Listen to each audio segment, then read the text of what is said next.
Whoa, it's Wednesday. I think I said that right. Wednesday. I don't know. Maybe I should stop streaming on Wednesday so I don't have to say Wednesday instead of Wednesday, like nuclear instead of nuclear, right? The other way around. But yeah, it is that day. It's Woden's Day. And I am going to be doing just kind of a mishmash of things today. I've got to try to finish this by just putting some wash on the base. And as I'm looking at it, maybe trying to enlarge the pupils a little bit. Kind of really needs bigger pupils. I'm going to try to do that without destroying it. And then back to the Lotus-Ford, the race car. Time to put the clear plastic windshields on. And then I'm going to do that. I probably should just do that first rather than try to get pupils on and doing this. I should probably do that first because if the cement that I use sets up quickly, then I can move ahead with the rest of it. Like the decals on the side, the sponsorship decals. So you can see that this is getting closer and closer to actually being a car.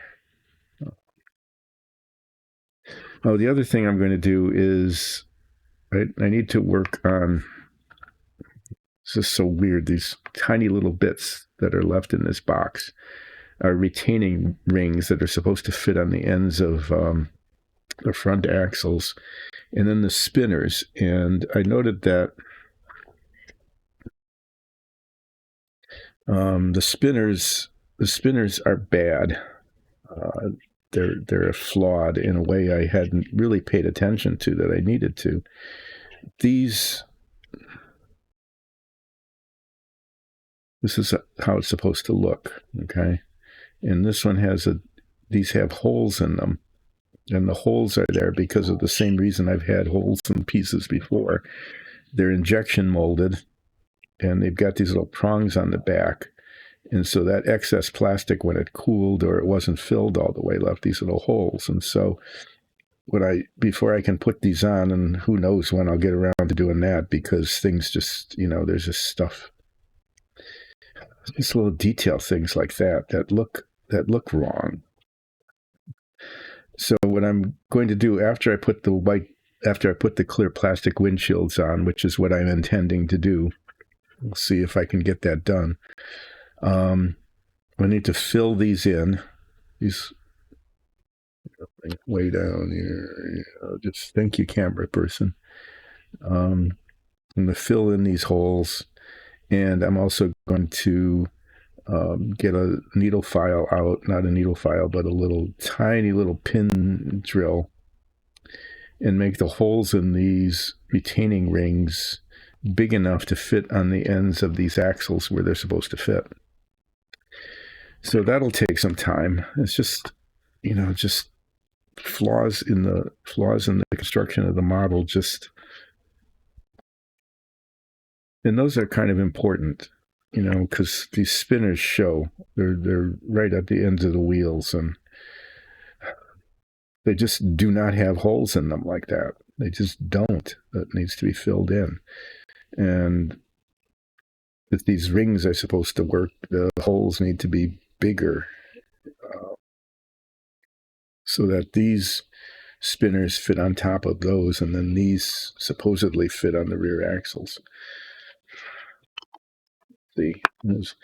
As I was looking at them yesterday when I was testing putting the wheels on just to see if it would work at all, I just saw that and no. That's just really sad.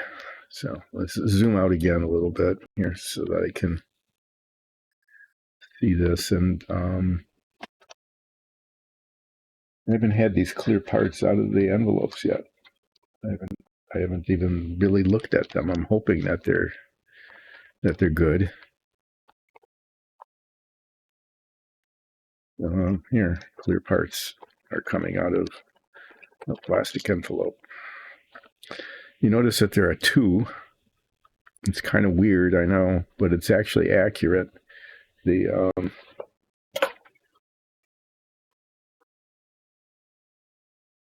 getting some pictures of the real car here. Maybe if my hands work.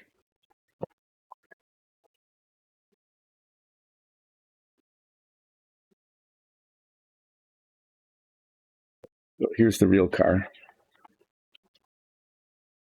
The real car, picture of it. And you can see that there are, in fact, two windscreens. They're quite a bit thinner than this because, well, it's made out of plexiglass, thin, and not big chunks of clear plastic. But, yeah, so there's one that goes on the inside, I guess, here. And then this other one goes around it. I haven't tested any of these parts, so I don't really know if they fit.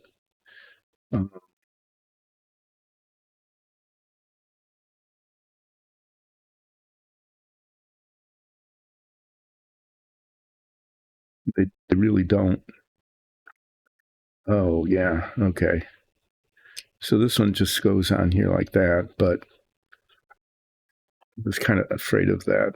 That it's got, they're injection molded, so they've got this flashing on them where the excess plastic came out that I have to take that off without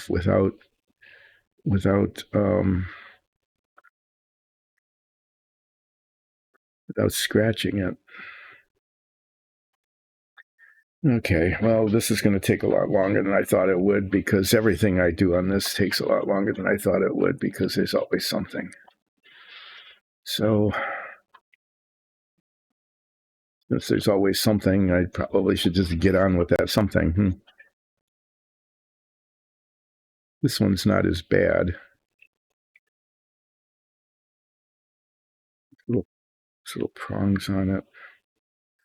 These are the openings for where the side view mirrors go on. I should probably check to make sure that those work before I put it on the car.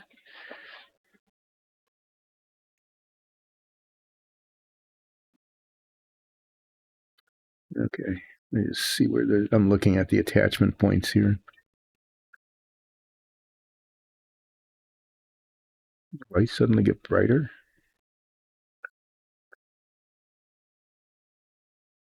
Okay, well, these all need to be fit one at a time.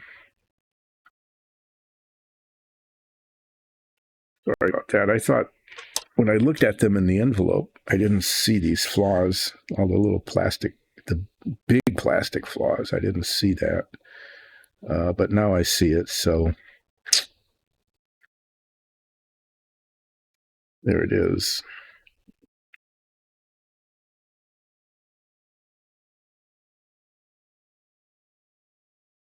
Really aren't very well done. Okay, I'm just going to use very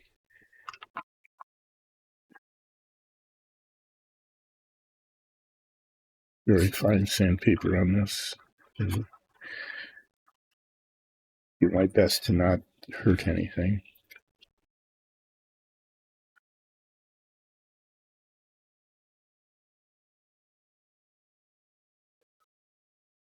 I need to put my head magnifiers on even, just so I can see what I'm doing.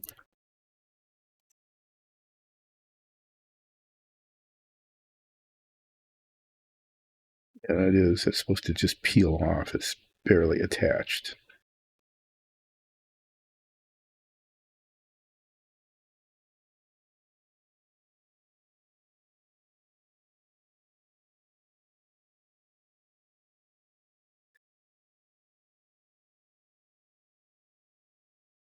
I discovered ages ago that if one messes up clear plastic with a lot of patience and the right abrasives, it's actually possible to fix it. It was a Phantom Mustang. It's actually a classic kit. It was put out, I think, originally by Monogram way back in the Geez, when was it? It would have been originally sometime maybe in the mid-60s. A lot of the models that I built were then, because, I built them when I was in fourth, fifth, sixth, seventh, eighth, ninth, maybe up to 10th grade.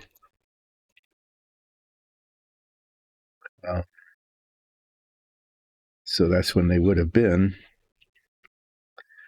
So the Phantom Mustang is not really a Phantom.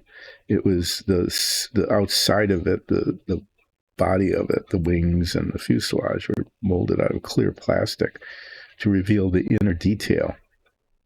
And it wasn't hugely detailed, but it had the fuel tanks and the machine guns and the radio and the significant components of it. And it was motorized. It was a really cool kit.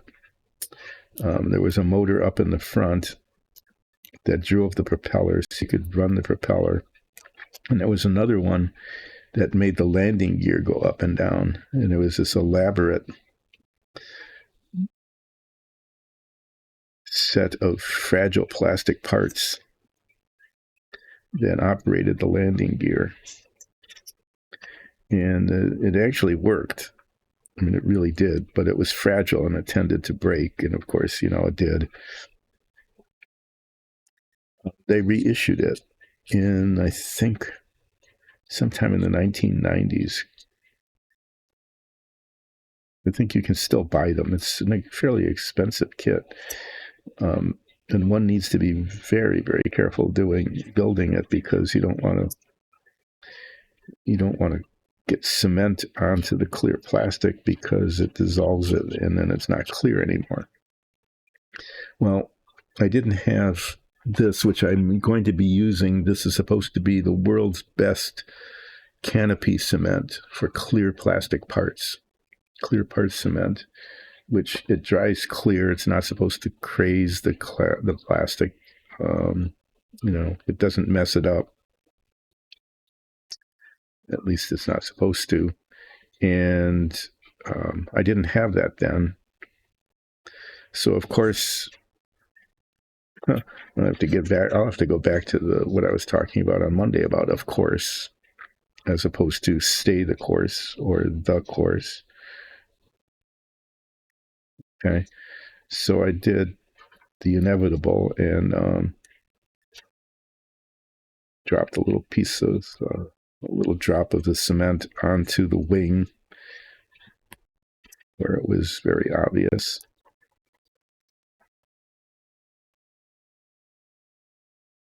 After letting out several very silent and sometimes not so silent screams, I got out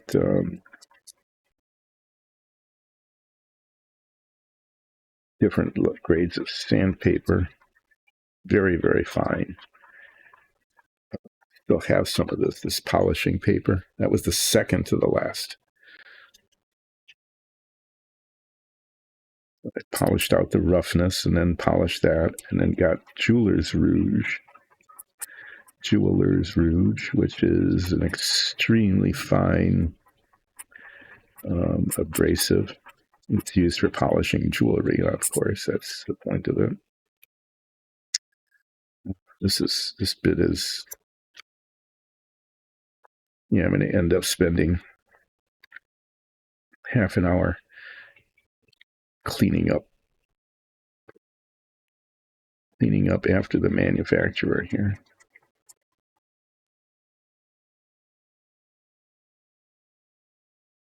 Probably could have used a rougher abrasive on this to get it down closer, but I didn't. So yeah, I was actually able to polish it out using fine sandpaper, exceptionally fine sandpaper in Jeweler's Rouge.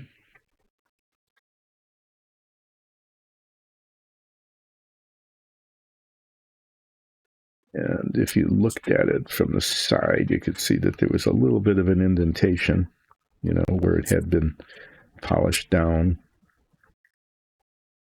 That was all. I was really kind of happy about that. So that's when I learned it is possible to, not ideal and not always possible, but it is sometimes possible to fix significant problem with a clear part.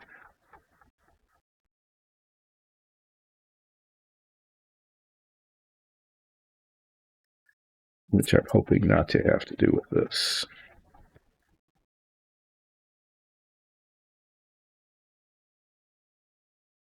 This is making just because it's a little piece of plastic, it vibrates, and you can't hear it because of the filter on the microphone, but it's making this little, like, frog. It sounds like a frog a tiny frog croaking as I'm doing this. Yeah, it's pretty boring watching this, isn't it? Well, you can see it's closer to being done.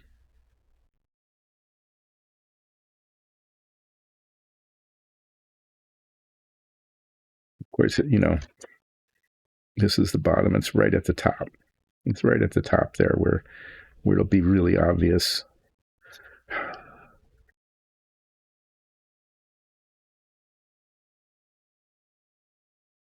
Yeah, the manufacturing quality of these models is really pretty mediocre.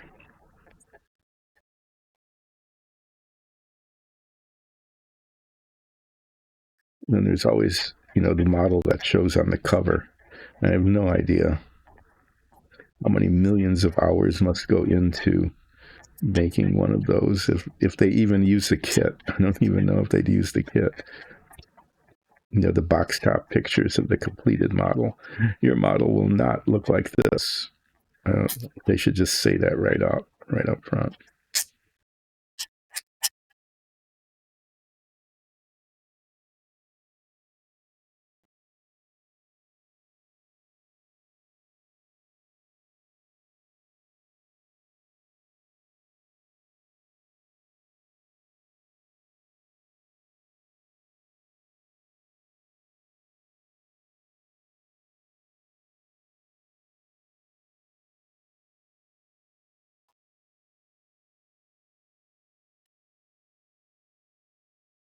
Yeah, then there's a chunk off on the other side as well.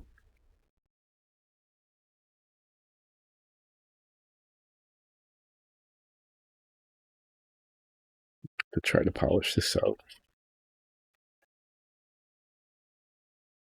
Because it's leaving, I'm getting the excess off, but it's leaving a little kind of a white, not clear bit where it was.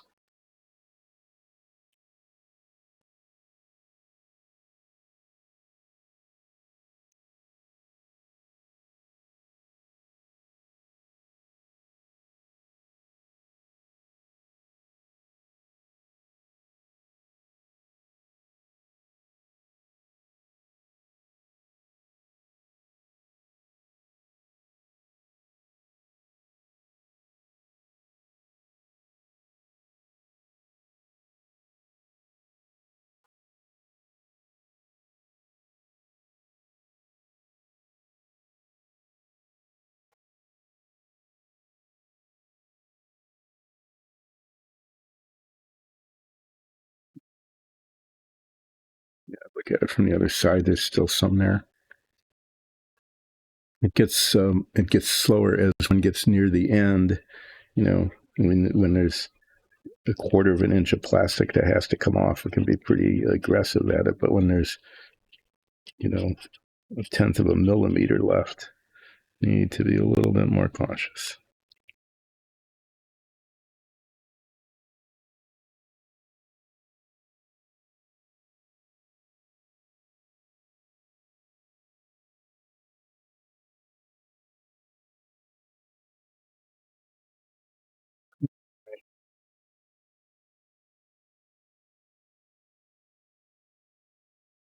This whole thing, the whole side here is wrapped in an excess. This is really bad.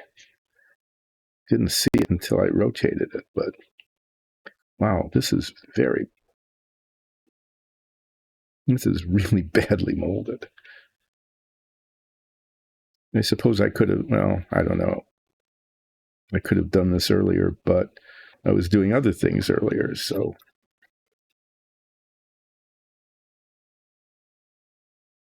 Yeah, I didn't notice it till I turned it, but there's, it's hard to see because it's clear.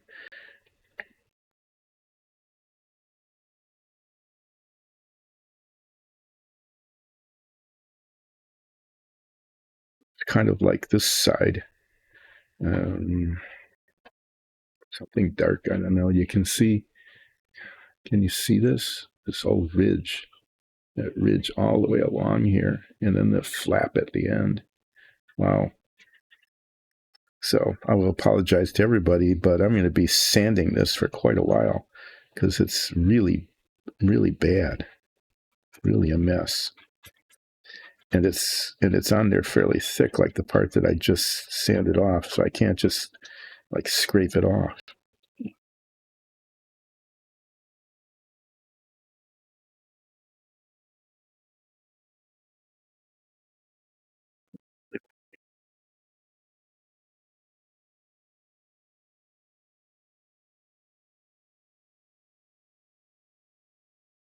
Whereas this thing is thin and flexible and wants to just crack. Well, I have to tell you that when I looked at them in the plastic envelope, they looked fine. I thought, oh, this is cool. They aren't even on sprues, so I don't have to cut them off of sprues. And I didn't have to cut them off of sprues, but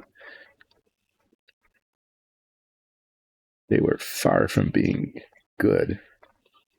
So I was not expecting when I talked about on Monday that this would be what I do every day, that I'd actually have to be spending probably almost an hour.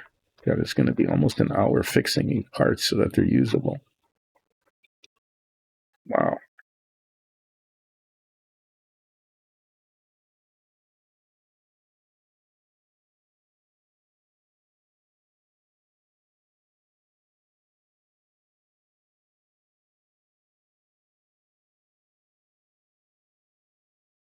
I mean, it really is. This really is very, very bad. Like the mold wasn't, it didn't close on it or something. I don't know.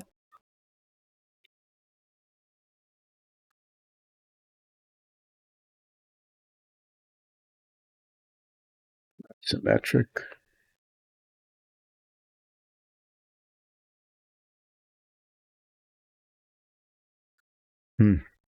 Okay. Well, sorry, but I need to keep at this until it's, because it's not even going to fit.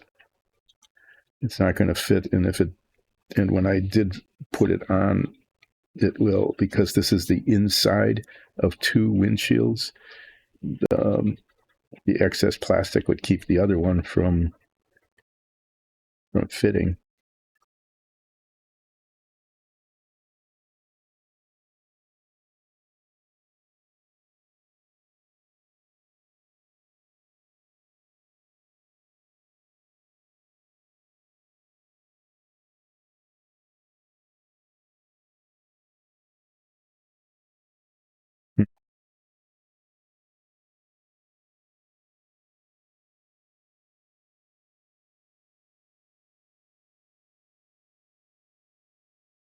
It's hard to see too because it's clear.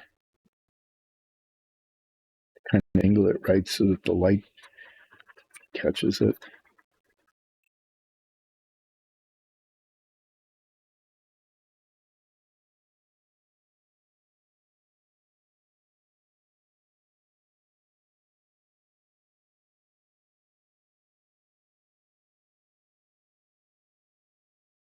I'm feeling the side that's good and the side that's bad, because it's hard to see the little excess of plastic, but I can feel it. When I can feel that it's gone, then it's gone.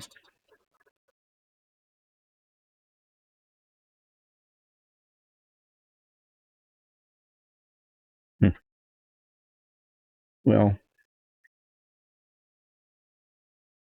hope the other one isn't bad.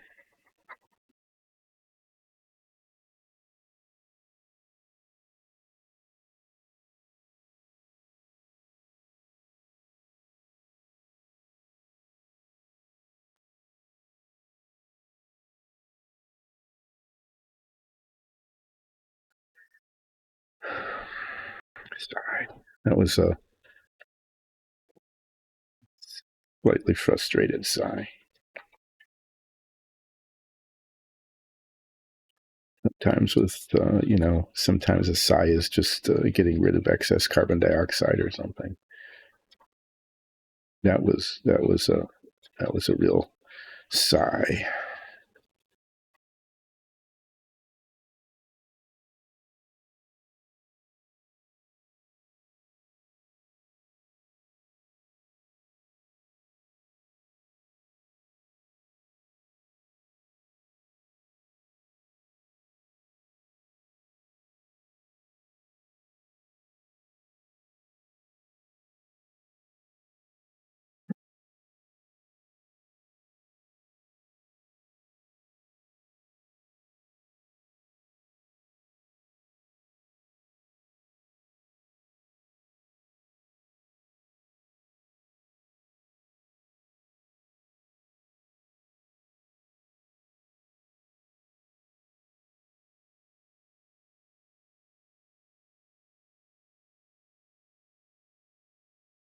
So I was talking about on Monday.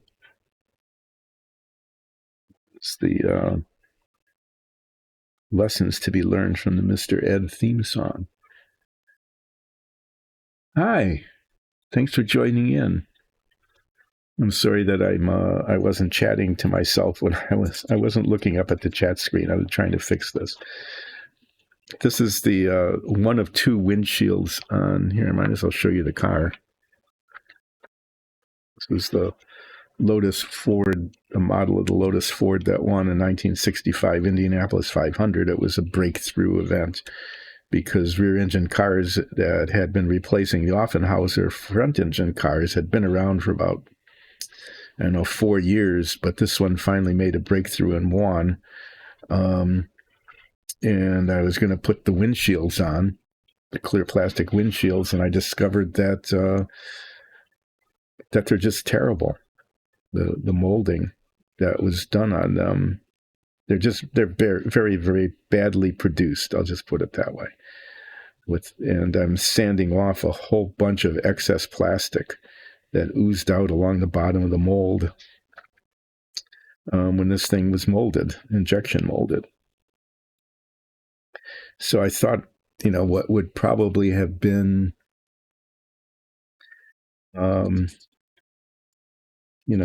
15 minutes of fairly careful modeling has turned into almost an hour of very careful sanding,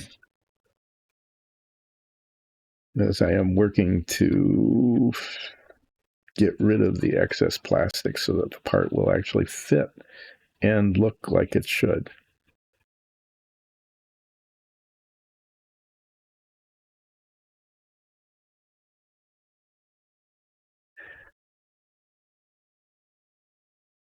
These old plastic models. This one was manufactured in the 1970s. Did I just scratch this? It's just dust.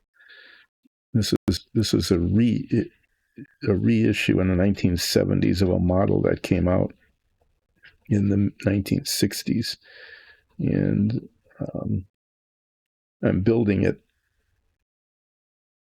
for the most part because I built the original in the 1960s, one of the originals, and I did not take anywhere near as much time and effort then as I am now. I didn't paint it or anything, just kind of glued it together, which was fine for someone my age at that time of the, whatever that was. But now I'm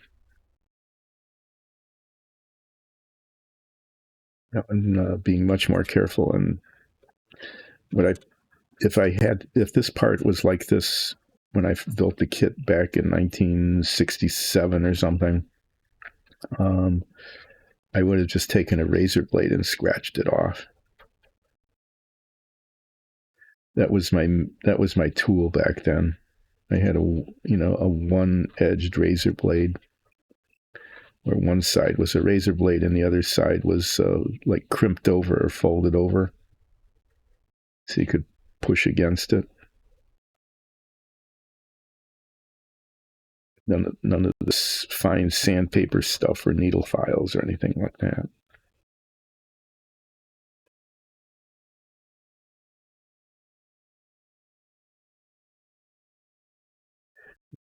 Looking at this, and there was a piece up here on the top that was also excess that I thought I had gotten rid of, but not quite.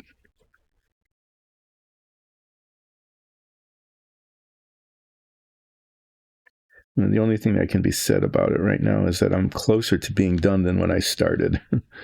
I've said that before. You scrape away or sand away something for 45 minutes. One would hope that one was closer to being finished after doing that than before starting it. This is really something here.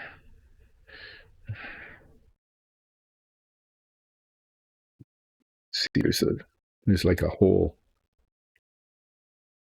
there that has to come off it. That I'm not sure how well that's going to work. That's really a bad piece of manufacturing.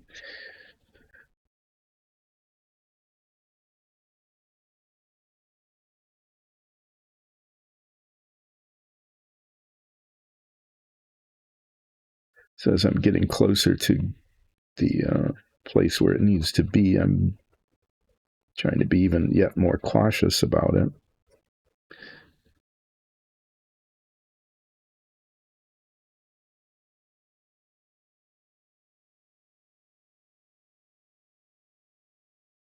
Yeah, just using my finger to feel if that ridge is still there, which it is.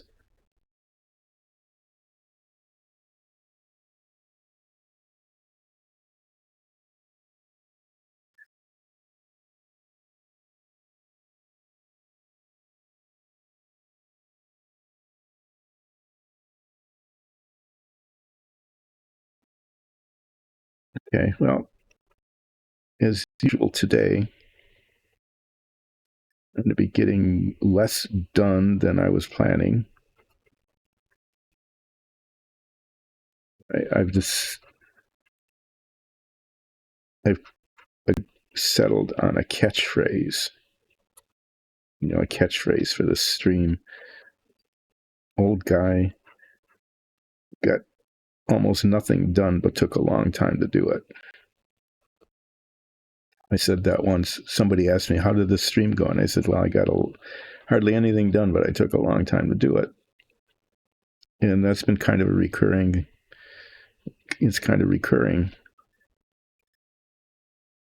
So I'm getting hardly anything done, but taking a long time to do it. And that's happening today. So I'm doing things that I didn't think would need to be done.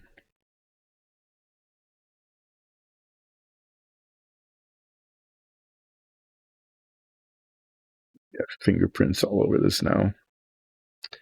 And dust. I have to carefully wash this off. I have to go try to shape the end of this. So this prong at the end not only is excess plastic, but it causes the very end of this to be misshapen. And I'll do my best to try to reshape it once I get it down to where the level is supposed to be at.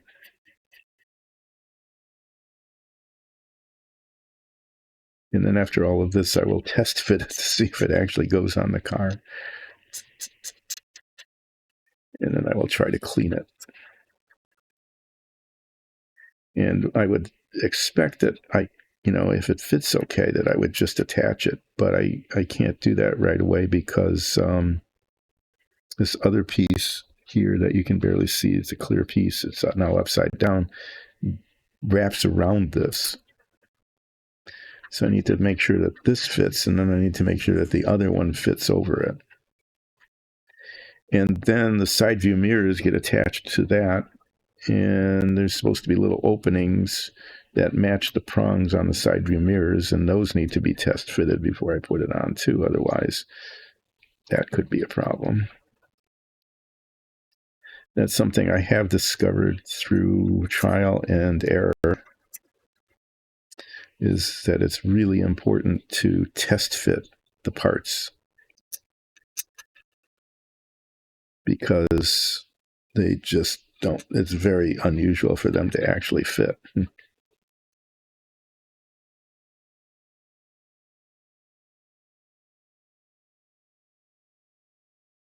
The other thing is, I've learned that it's important to keep rotating the parts when you're working on them, painting or in this case sanding, because something that looks fine from one angle, you rotate it 90 degrees and it's not good at all.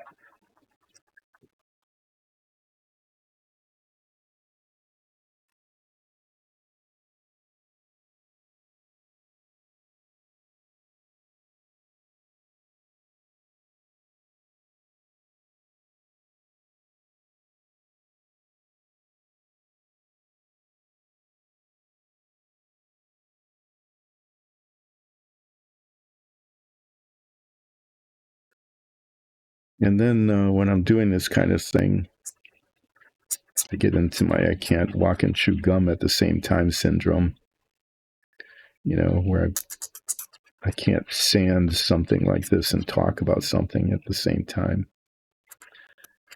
I probably can. I mean, I probably could do that, but what happens is I forget that I'm supposed to be, filling, making sounds, like talking with making sounds at the same time that I'm doing this, because I'm just so intent at doing this really boring thing. It's pretty boring to just be sanding away at this like this. Fortunately, for me, if not for you, but fortunately for me, I'm really good at doing really boring things. It's like I can go kind of like half brain dead and just not really mind the fact that doing is tedious and boring. I probably would have, I don't know if you've ever been to like a really old cathedral. Some of them have these mosaic floors. There's the one in Venice I had a chance to visit. The floor is made up of like 1 inch by 1 inch squares of stone. Seriously, the entire floor of the entrance is a huge area, vast area. There were probably legions of people and these are stones, so they all had to be sanded down, and they didn't have good sandpaper and tools and things like they do now. They'd have to take pieces of stone, sand them down to the right thickness, and then get all the rough edges out and make them 1 by 1 square, and then polish them. Sure, they got good at it, but I mean, can you imagine that? Like making thousands and thousands of these 1 inch by 1 inch stone squares. Even if you had like a good grinding wheel and stuff, just the amount of time and effort it would have taken.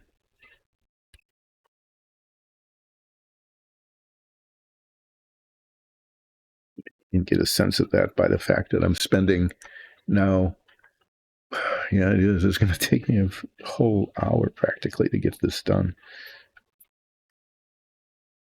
Just to fix this one little piece of plastic.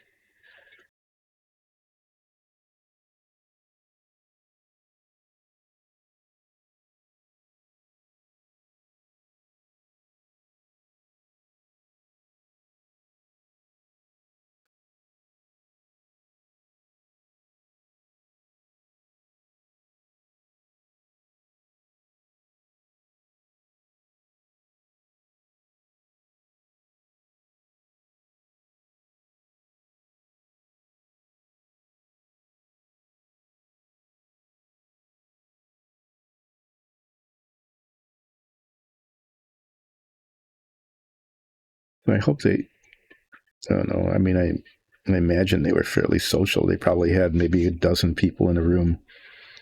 They were probably, unlike me going silent as I'm sanding this little corner here, they probably were just sitting there, you know, polishing away at their 1 inch by 1 inch pieces of stone, chatting, having a good time. Wasn't a good time. I don't know how it could be a good time. But sitting there and chatting away about what they did last night and what they had for dinner and how their kids are behaving or not and that kind of thing.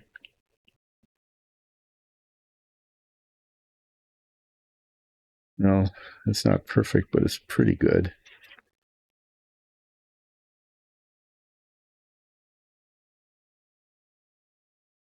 Considering where it started.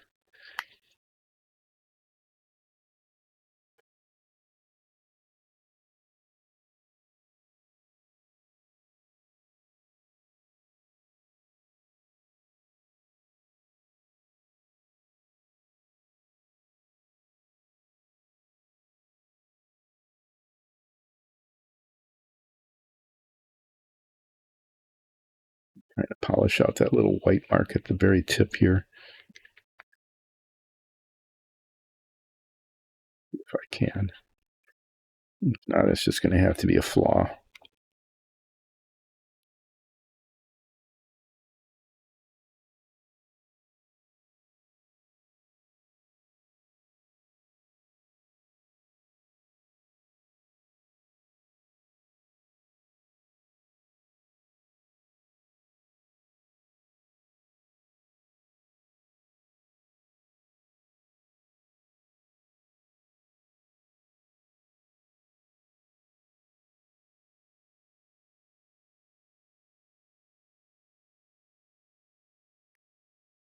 Trying to clean it now.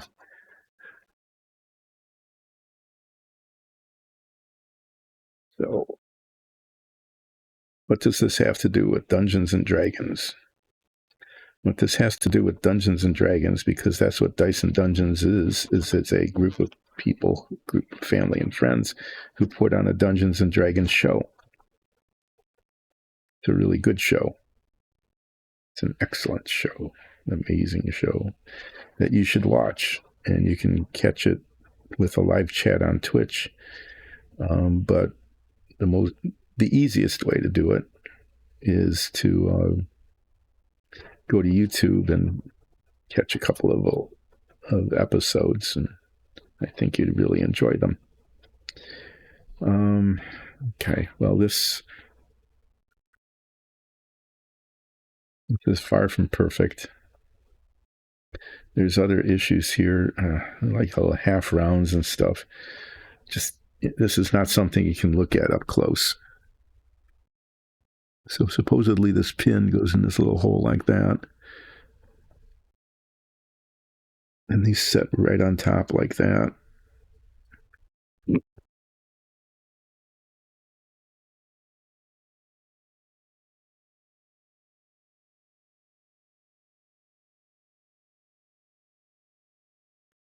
There. Actually, yeah, well,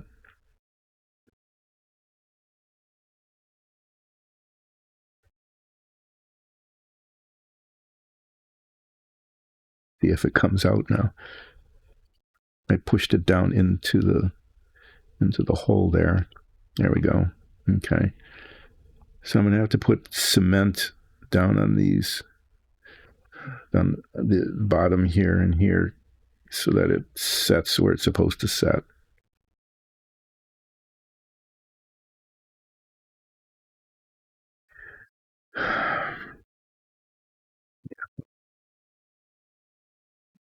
There's that. I'm going to put this back in temporarily. Hopefully it will go in a little more easily this time.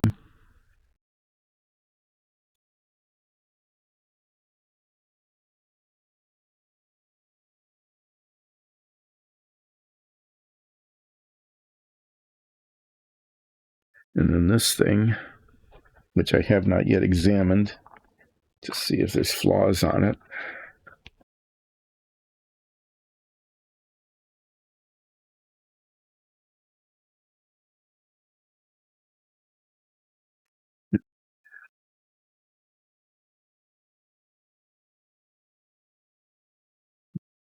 So these are pins are supposed to go into.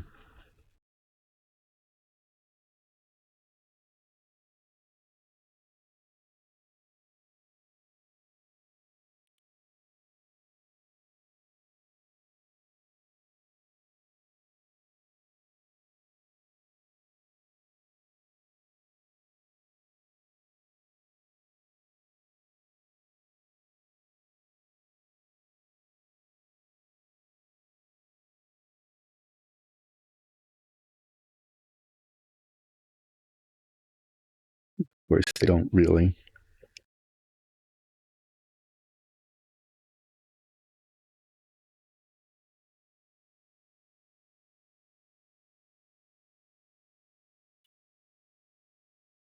And as usual, the pins are a little too big for the holes.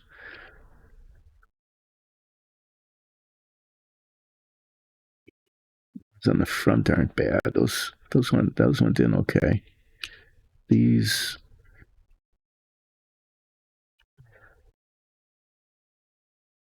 are not going in. This one's not too bad.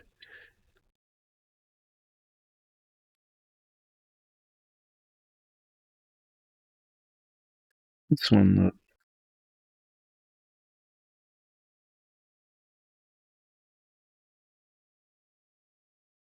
you know, it's really tempting to not cement these in and just leave it like this.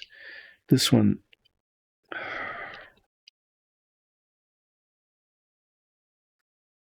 pin is just too big.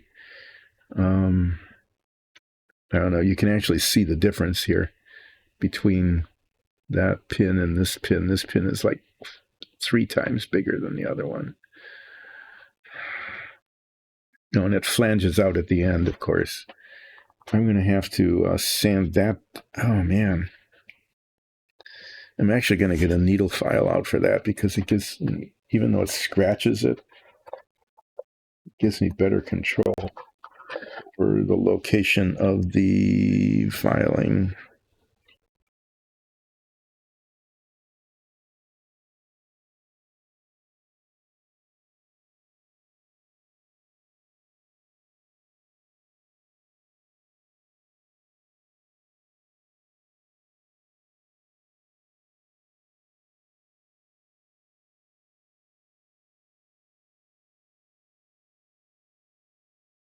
This thing is just massively huge compared to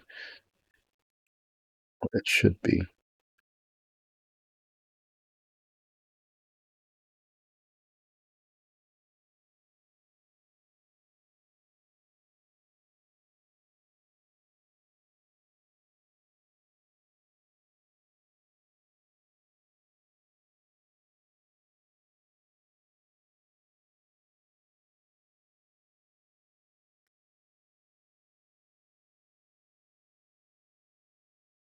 So yeah, Dyson Dungeons, watch it. It's really a good show. This stream started because we produce our own minifigs and dungeon tiles for the show, and they're 3D printed like on the printers behind me,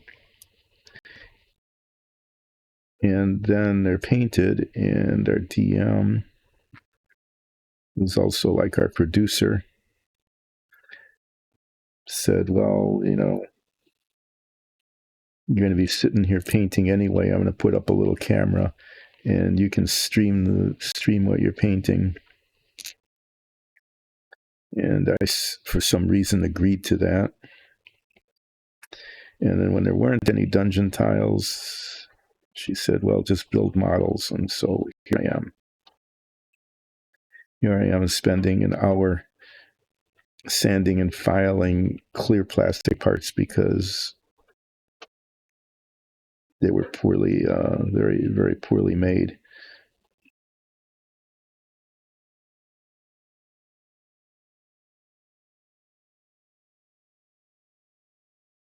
Yeah, this gigantic pin on here doesn't come anywhere close to fitting in the little hole it's supposed to go into.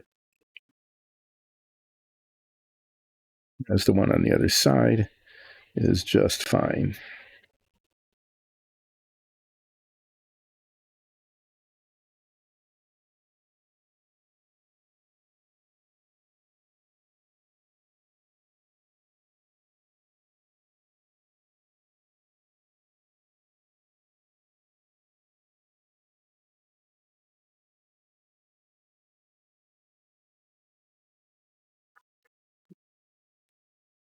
Test it again.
I'm dithering here because I can't see.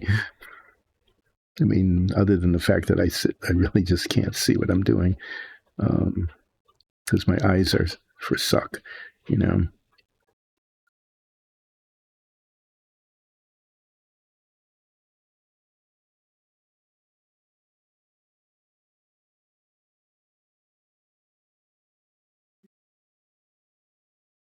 Well, that's what it's supposed to end up looking like. And like I said, you know,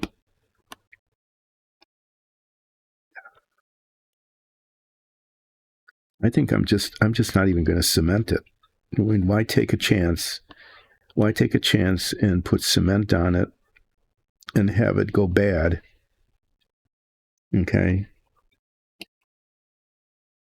when I can just leave it like this, and as long as no one goes poking at it too much, or knocking it over, it's not going anywhere. I'm just I'm just going to say that's done. Um, Maybe I'll wipe it down a little bit, but I don't think I'm going to get it any better.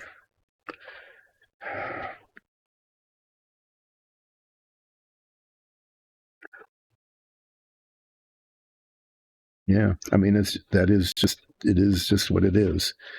So what I'm going to do is take a little stretch here, and here, look at the car. Oh wow! Had my foot up on the workbench, and they say the foot fell asleep. It didn't feel good.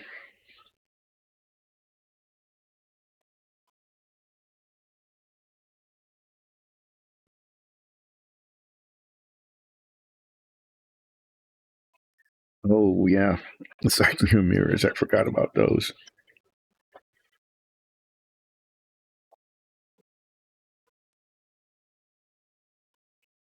These took like 6 weeks. Now, I'm exaggerating a little bit, but they took many weeks before the side view mirrors were presentable. Because again, the these things are injection molded, okay, and it's a big piece of plastic, and so the front of the mirror here had this gigantic dimple in it. Blah. And I ended up spending, it felt like forever. Um,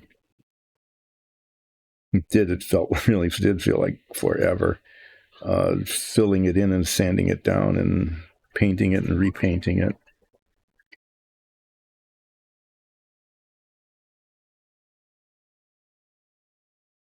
I'm going to have to put my head magnifier on for this. I really can't see where these are supposed to go.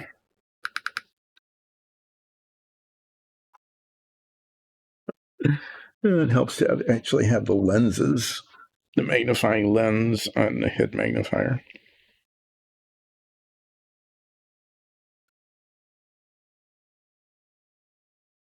All filthy, but that is what it is.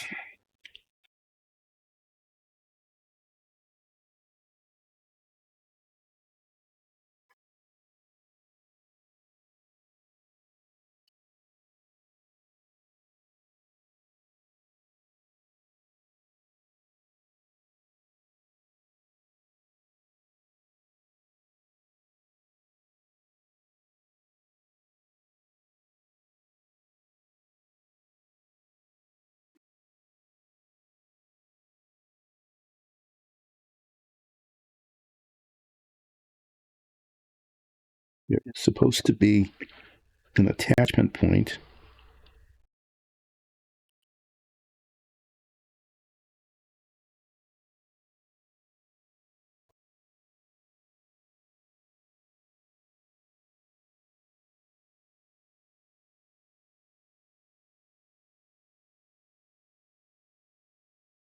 With a mirror, but I failed to see it.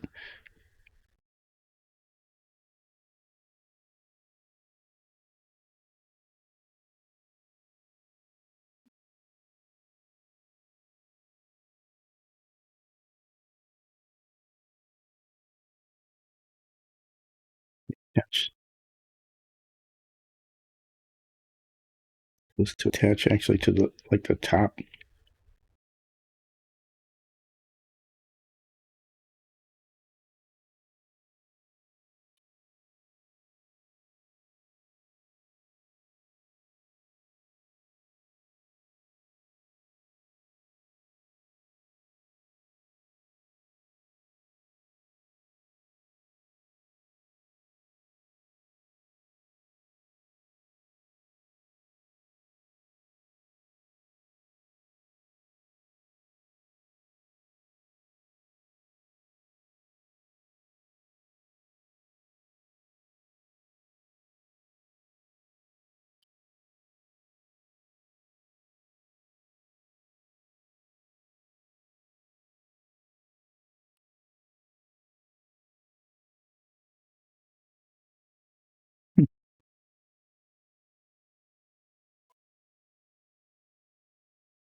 Yeah, these are okay. These are not at all like how they are on a real car. There's this a metal flange that attaches to the plexiglass windshield and puts the mirror out. It isn't how these are.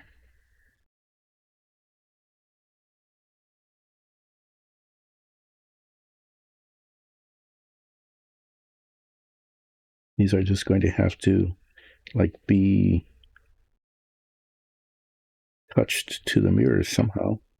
I mean, the windshield. There's really no way. There's really no way to attach them. They're pretty. They need to be attached though.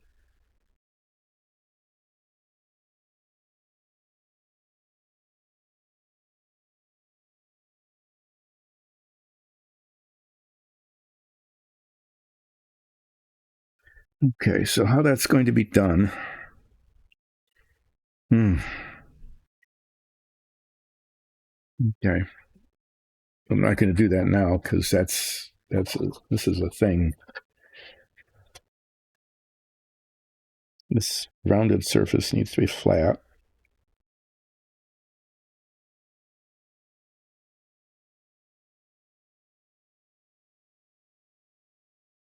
And then this needs to, that with hardly any adhesive, I mean, none at all, right there,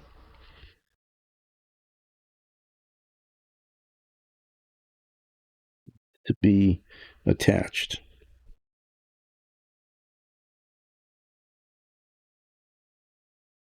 That would be a great application of CA super glue, cyanoacrylate glue.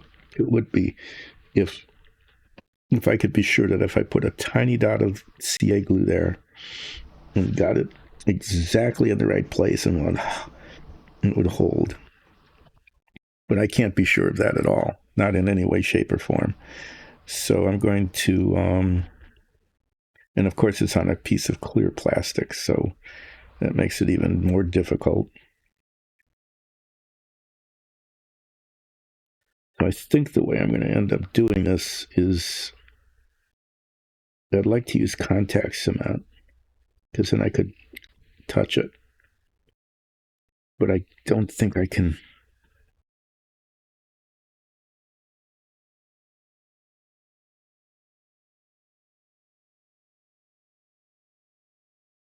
Yeah, I think I may end up using epoxy. I'm not sure. I really don't know. That's going to have to wait for a while. It's going to be a much more difficult thing. Everything's turning out to be much more difficult than I thought it would be.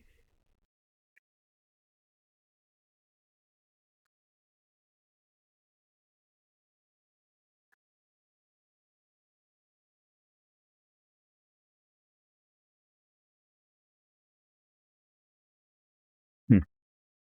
Yeah, they it looks like there's no provision made for the attachment to the mirrors.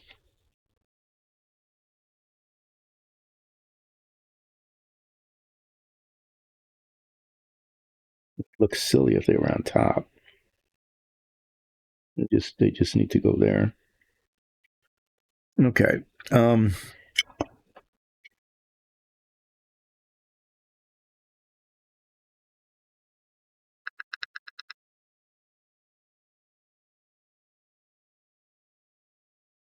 I'm going to work on the spinners.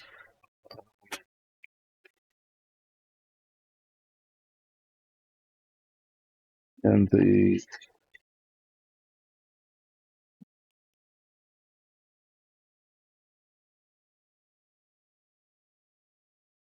retaining rings.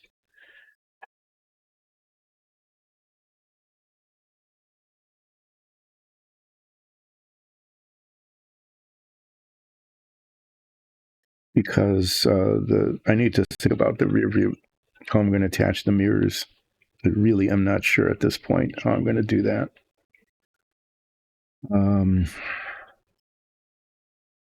There's just, I mean, you can see this is it. That's the attachment point right there. That's all there is. Just that tiny little bit of that. That's it. That's all that it is.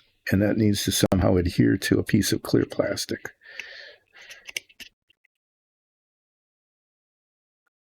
I suppose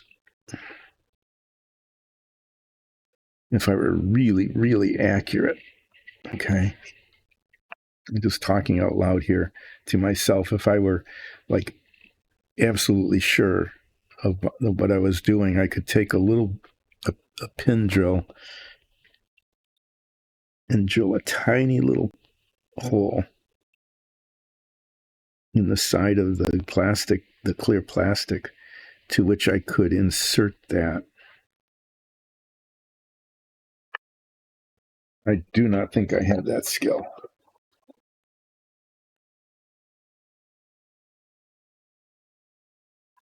See, these things here, there's supposed to be a notch on the top of the windshield. There's supposed to be a little notch there, and then the mirror just goes into the top of the notch. But even under magnification, I'm not seeing it.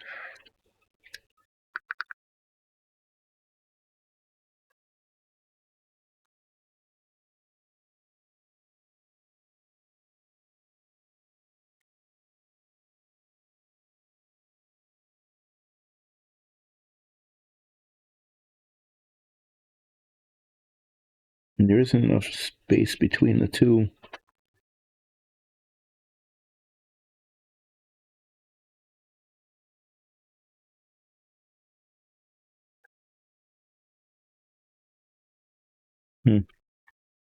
Okay, well, that's just going to have to be a thing that I have to deal with. I don't know how I'm going to do it.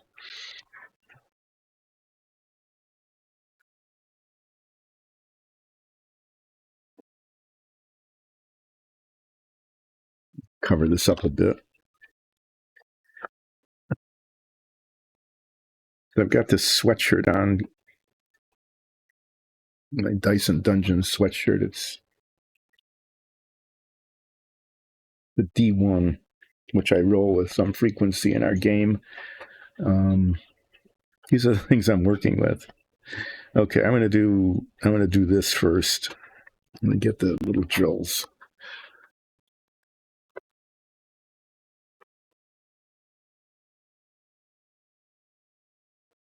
So believe it or not, this tiny little piece here,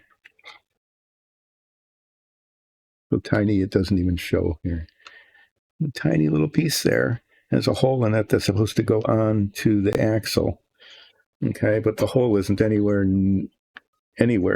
near the diameter of the thing onto which it's supposed to attach. So I'm going to get a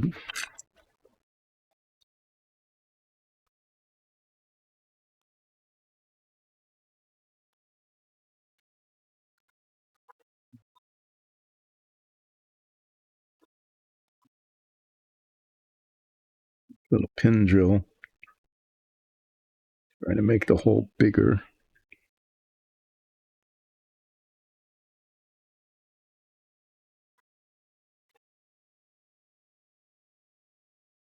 Very, very hard to pick up. Make it bigger, but without it like destroying the piece, because it's supposed to be the same as that. And that's about what this drill is. So, yeah.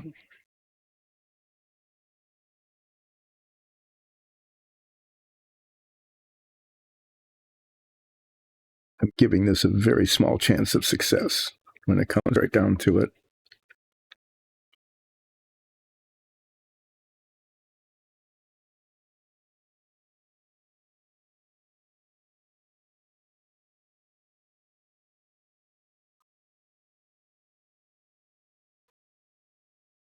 This is another one of these things that's going to take like a million years to do, right? Trying to make the holes just a tiny bit bigger. Trying to get the right vise for the drill. That one's too big. This one's too small.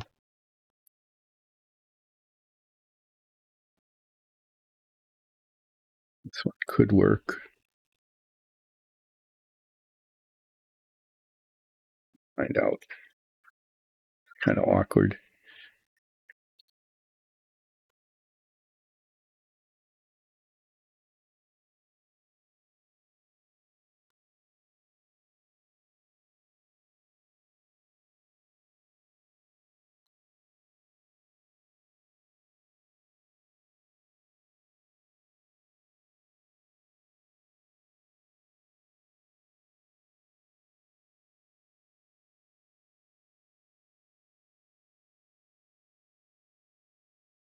These tiny little pieces were, injection molded badly and then covered in chrome plating. So essentially, there was no possibility, just none, that they would fit over the ends of that axle. And they didn't. Not even close.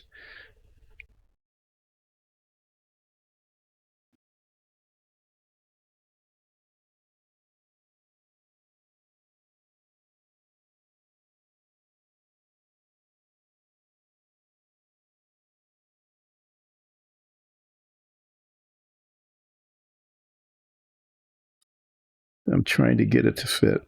And why? Because when the wheel goes on, this is then supposed to fit over the end of this hole here, is supposed to fit on that flange. And that's what holds the wheel on. And if this doesn't go on, then that whole thing, that can't happen. Right?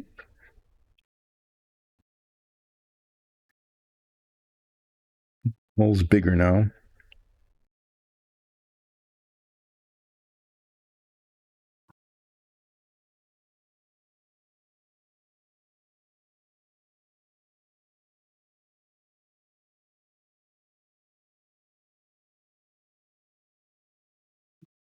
Not big enough. So the options, I'm running out of options here. I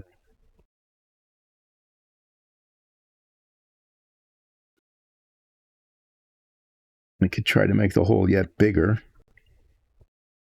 Okay. Or I could try to file down the ends of the axle so that it's smaller.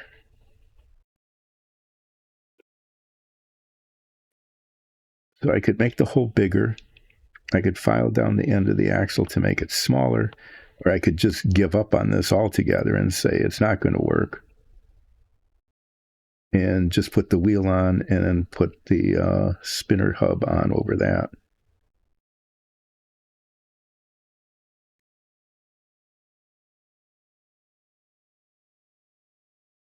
Let me drill out the other one and see if I'm getting at all close enough.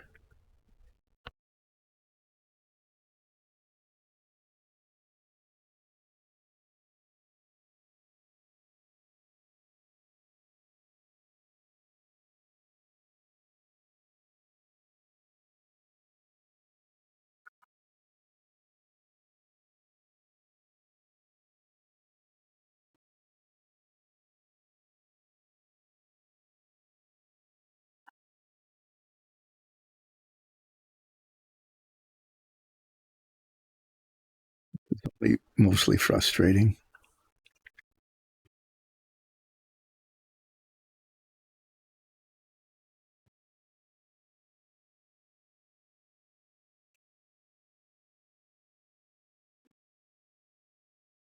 Probably the only good thing I can say right now is that it's plastic and not metal. That would have been just impossible.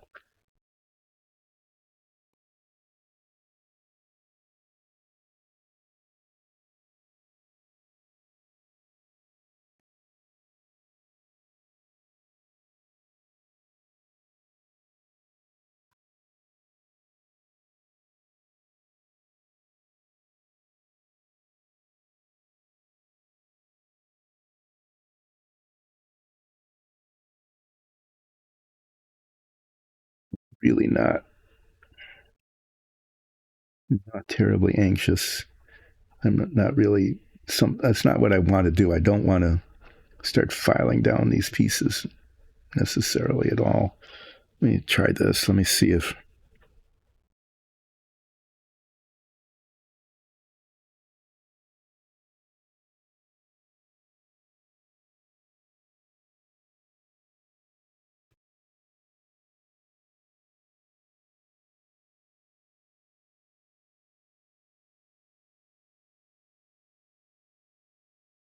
a cough hub will kind of fit on that.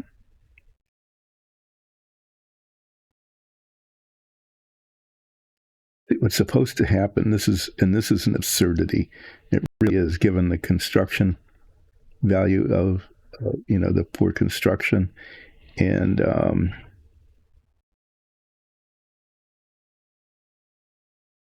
the parts and the tininess of them,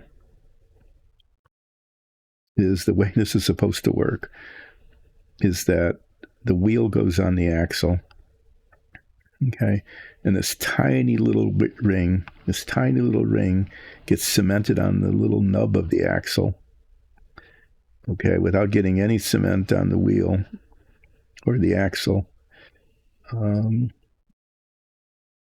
that the wheel will still turn. And then this knockoff hub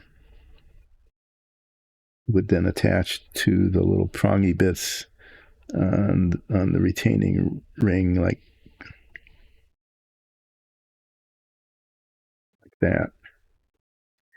But I'm not really. I don't really care if the wheels turn on this model. Just what's the point?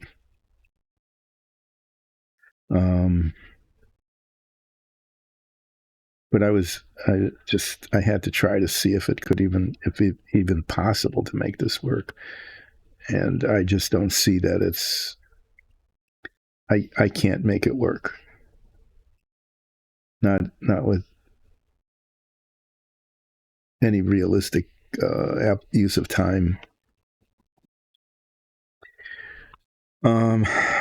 So what I am going to do, though, is I'm going to make the knockoff hubs not look crappy.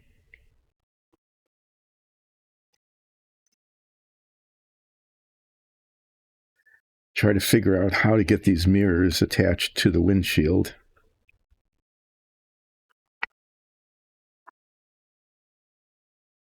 Still don't know how I'm going to do that.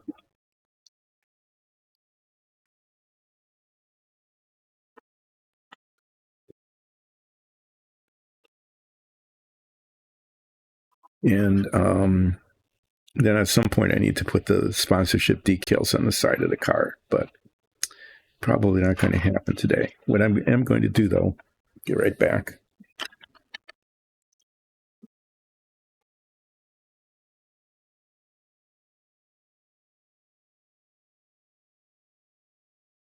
I need to have a small piece of cardboard.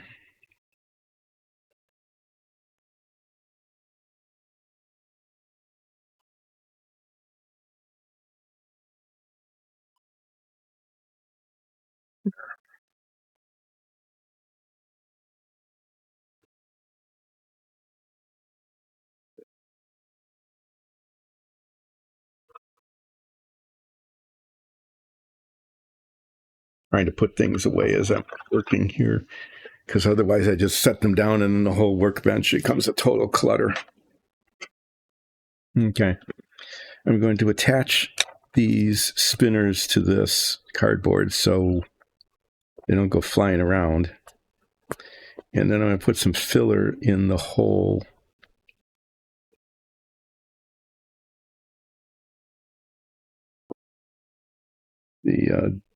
Because this does show. This is something am concerned about.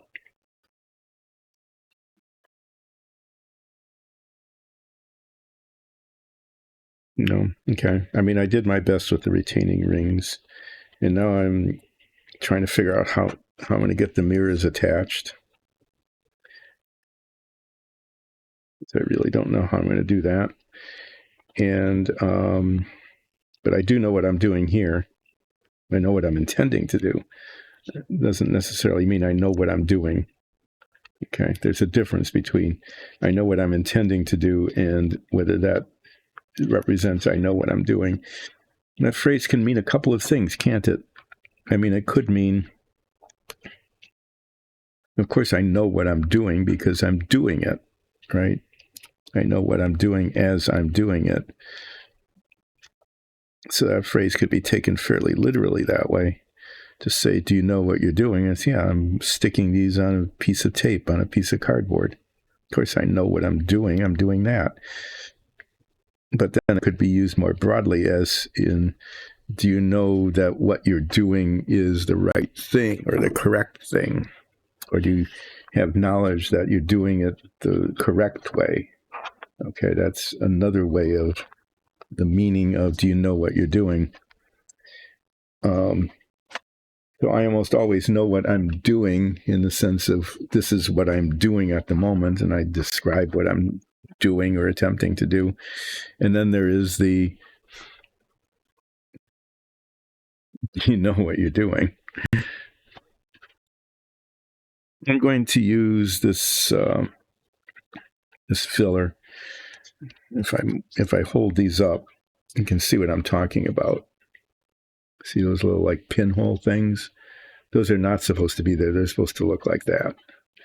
So I'm just going to put a drop of filler in each one. It's not going to fill it perfectly, but at least it won't be a big hole. Okay. I won't be able to sand it or anything, which is too bad because it would be nice if I could.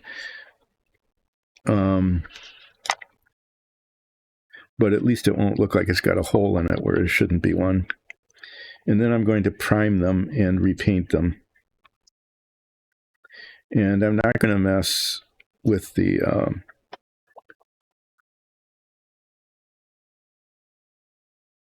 with retaining rings. These might need to be modified. I might have these have these little hole pegs on the back. I don't know.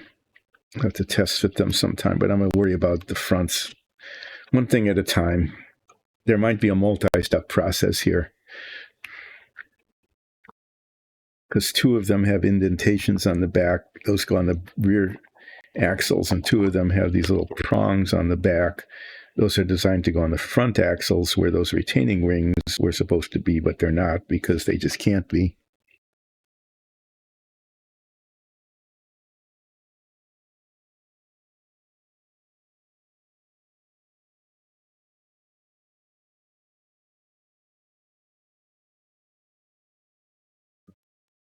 Yeah, so if that dries nicely, sets up nicely, it'll look okay.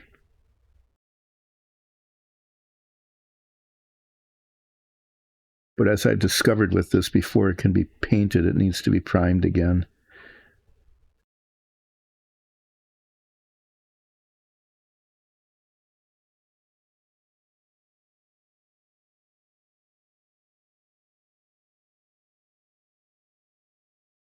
Because where it fills the hole, the paint that goes on it is sort of translucent. And where it fills the hole, it's thicker than where it doesn't. And it dries white. And so the part that fills the hole is a lighter color than the rest of it.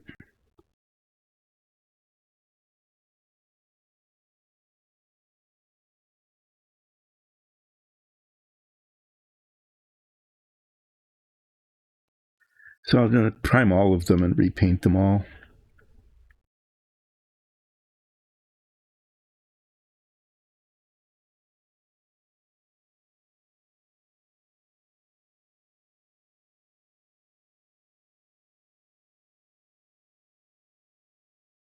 So that just means that the model will just take longer to finish. So let me give you a recap of what needs to be done with the model and why is this dragging on. So I got the windshield on, and the next step really is to put the sponsorship decals on either side. Okay. I don't know. I could do that today, but it's one of those like, are you feeling lucky kind of things? And I'm just not.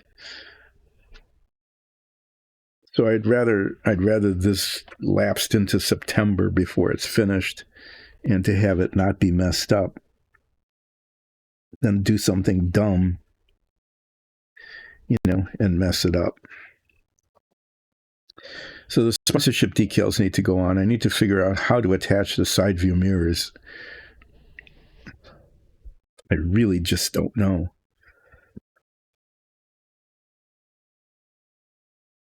Because super glue would be great, because it's just like, if I could get it perfect, it would grab right away. And even that tiny little adhesive point would be enough. But if it was like tilted or rotated, or just if it wasn't in perfect position, absolutely perfect position, there's no way to fix it. It's just destroyed. Contact cement is tempting because it grips right away. But the contact point is really, really tiny, and it might sag. I don't know. Sometimes it holds really well, sometimes it doesn't. A tiny drop of epoxy would actually work if I could put it on the end of that little attachment point on the mirror. If I could do that and get it in exactly the right spot.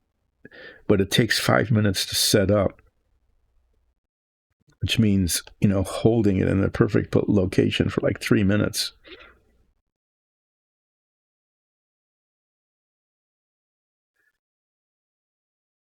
No, they really didn't.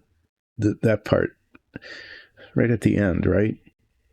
And then the roll bar goes on, and there's some suspension parts that get attached along the side of the car, and I think those are fairly straightforward.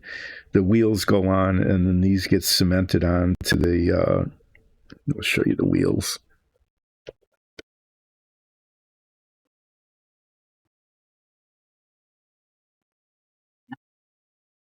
This is the roll bar here. That goes in the back there. It doesn't fit very well, so that's going to be fiddling around.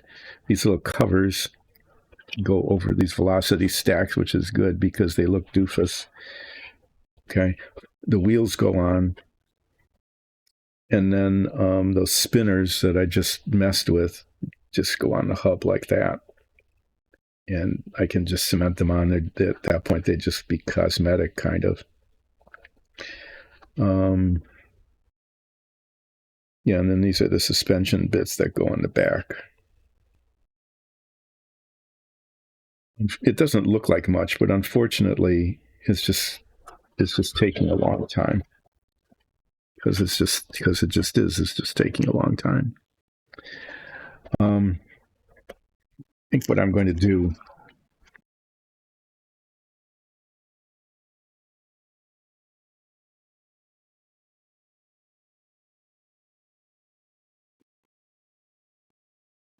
So that I don't just keep making, fiddling around with it, is I'm going to put this in here and get all the parts together.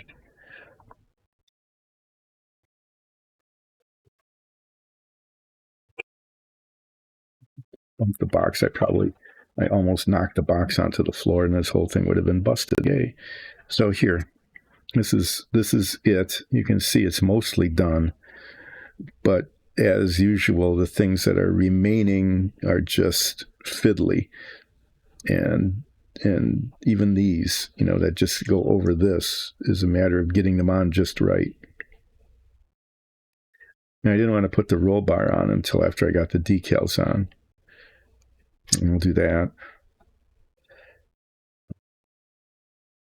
Yeah, I was planning to do the decals today, but just no. I mean, just messing with with the windshield part and how much time that took, and then finding out that there's no way to put the side view mirrors on, just having no clue about how to do that, just tells me no, just don't. Just wrap this up and set it aside. And if it takes an extra month to finish it, well, it just takes an extra month to finish it. I'm not going anywhere. Well, actually, that's not true. I am going somewhere. I'm going to be away again, and I won't be streaming Friday or next Monday. Okay. So, not Friday or next Monday. These bits, I need to wait for that to dry, to set, and then they just need to be primed and painted. And then I have made the decision. I am not going to try to deal with the retaining rings. It's just not going to happen.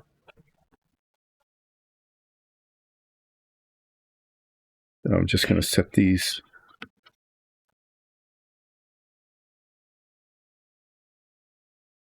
in here.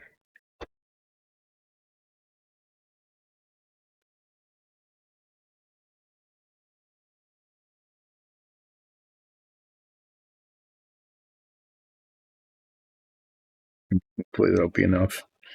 So there, it's getting really close to being done, but being close doesn't mean, close in terms of number of parts, doesn't mean close in terms of the amount of time. But it's looking like a car.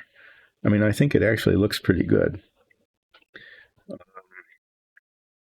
It's just the bits that are left are just really,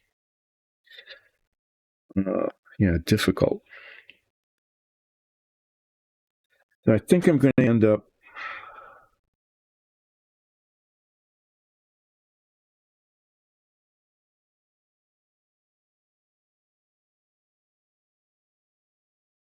the thing with the contact cement. I'm talking about the rearview mirrors again, where there's that tiny, tiny, tiny, tiny little attachment point that's supposed to go into a groove in the windshield, but it doesn't.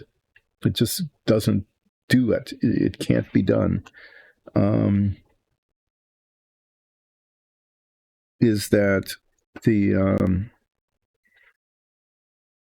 contact cement needs to be put on both parts, okay? And it tends to glob up a little bit and become, so does epoxy.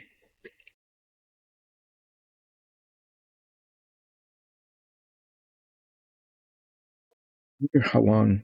I'm going to try something.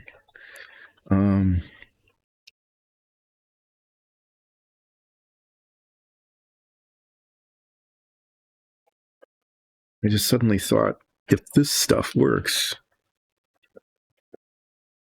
but I don't know how like sticky it is, you know? So let me try something. What I mean by sticky is that what I don't know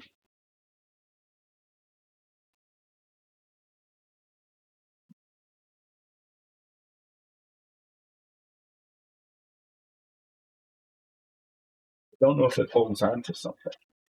You know, like contact cement.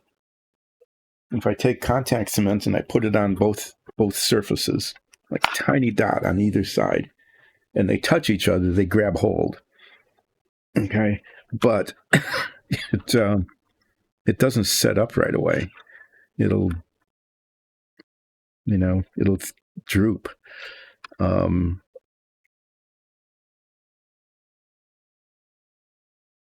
If I used epoxy, I'd only have to put it on the tip of the mirror and then hope that I touched it to the right place. And then I'd have to like make sure that it's oriented just right, which is not an easy thing to do.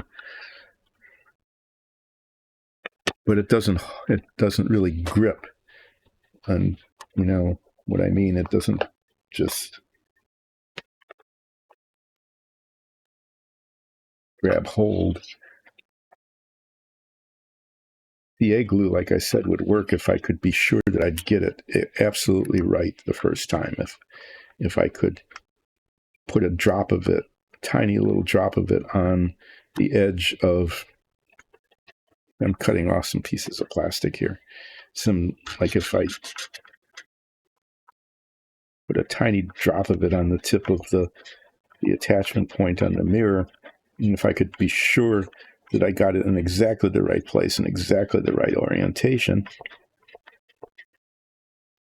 okay, if I could be sure of that, that would work.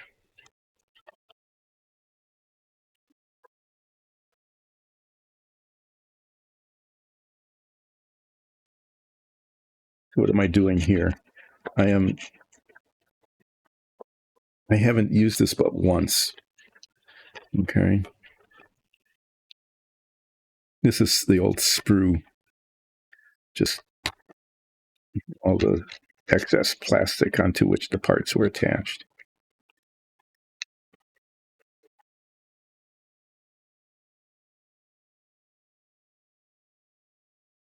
There, I just threw it across the room. That's how I put things away now.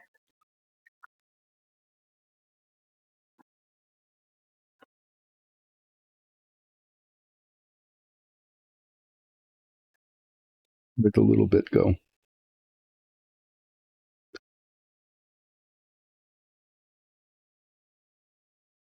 Oh, here it is. Okay.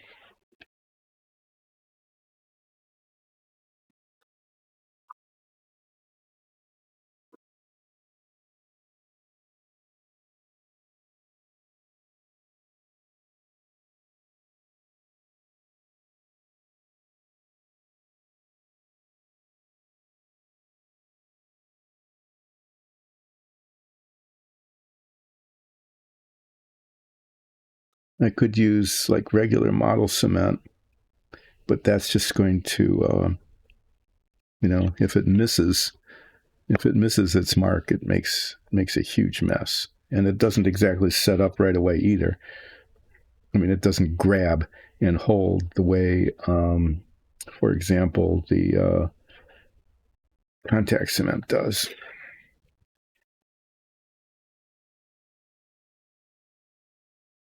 If you're wondering what I'm doing, do I know what I'm doing? Well, yes, I know what I'm doing, but in the broader sense, do I know what I'm doing?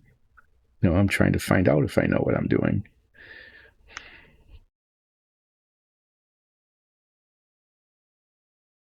And I'm going to use this with a tiny drop here. If it comes out, no, which it isn't.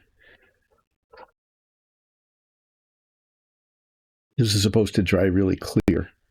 Okay. The advantage to that is that if there's bits of it, if the drop is if it shows around the edges, it'll just be a clear spot. So there might be something to be said for this if it works. So I'm going to put a bubble. Great, I got a bubble. Put a drop of it here. This is the windshield.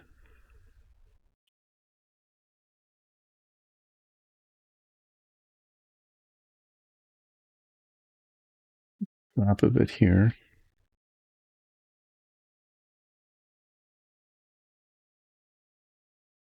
This is the mirror.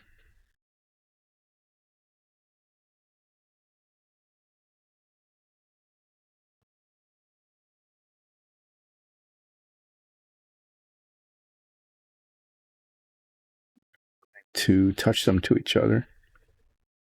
See what happens. Okay, it's very liquid.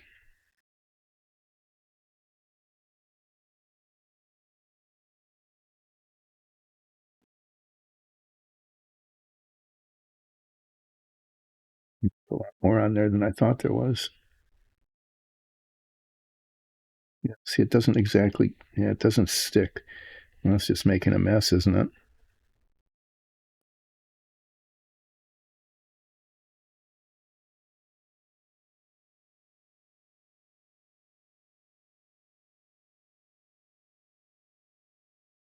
Yeah, it might eventually hold. Okay, like when it dries, it might eventually hold, but it won't grab it and hold on to it. We'd have to hold this in place for a good long time somehow.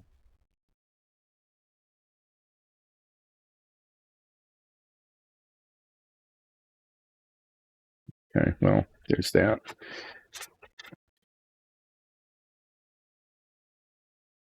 So it was worth a try.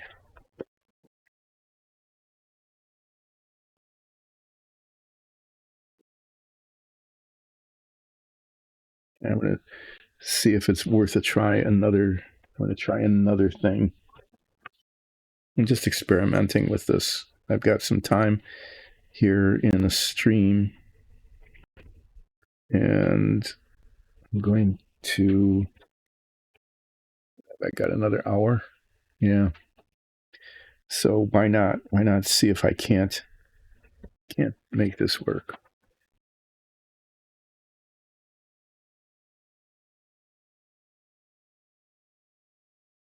The contact cement out.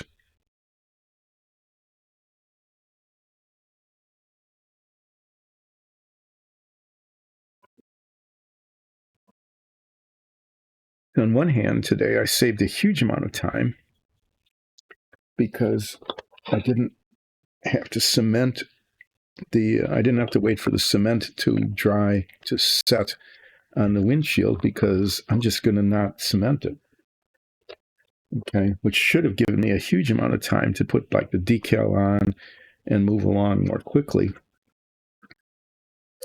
But then I discovered that I couldn't do that because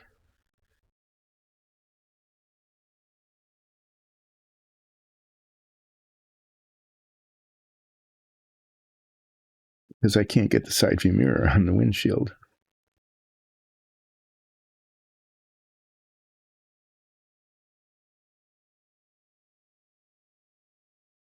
Okay. There's now a little bit of contact cement on both points.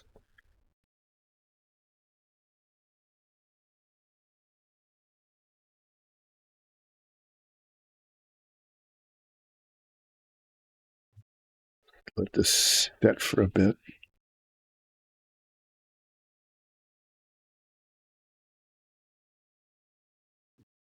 Yeah, if I can get it off my finger.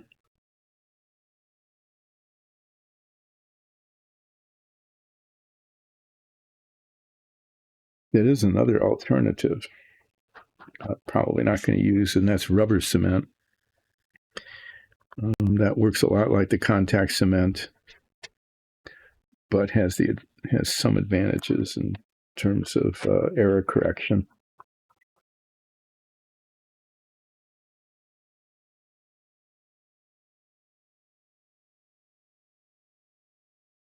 They probably didn't need to use that tiny little bit.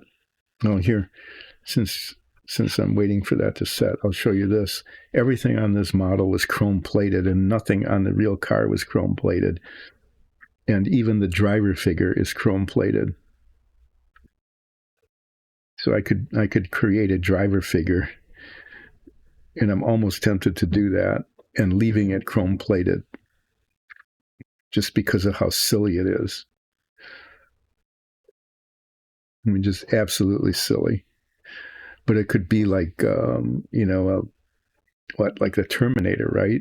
It could be just this metallic creature, like a mercury amalgam driver. So if I ever got around to it, I'd actually be tempted to take these off and cement them together. The seams will show. The places where it's attached to the sprue won't be shiny. But the driver would be very shiny. Very shiny.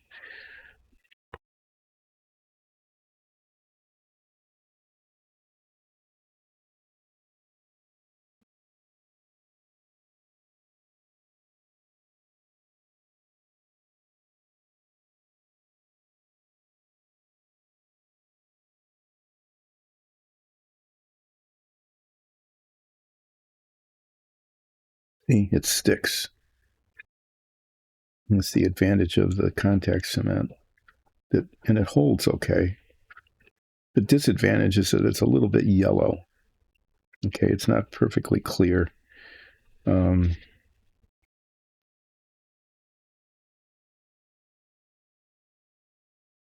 careful in the application. I'm thinking I just have to use this. There's no other way.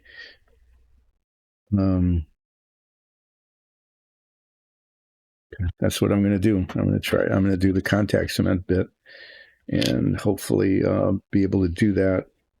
With even these tiny little spots of adhesion, that I can do it in a way without creating any significant discoloration. Okay, so that's how it's going to have to be.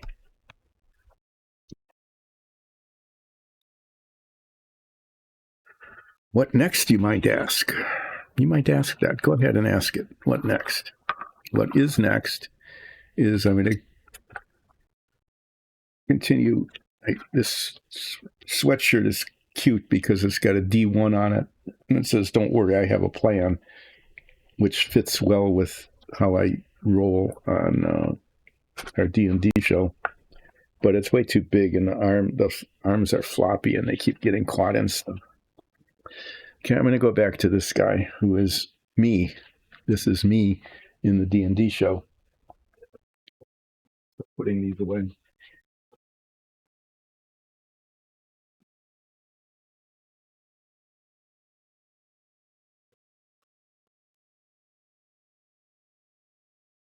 This is Ulseth, Ralph the Furblog Fighter, in an emulation of the armor of Remarden. To Shiranun armor, green and silver. Got my flaming longsword. Got my offhand ice dagger. What I'm going to do is try to make the pupils bigger. Do that first. Well, I still have a little bit of coordination yet.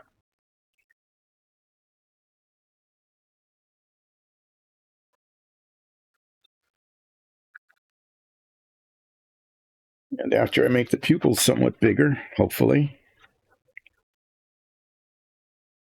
that's what will happen here, I'm going to put wash on the base and make it look like really good wood.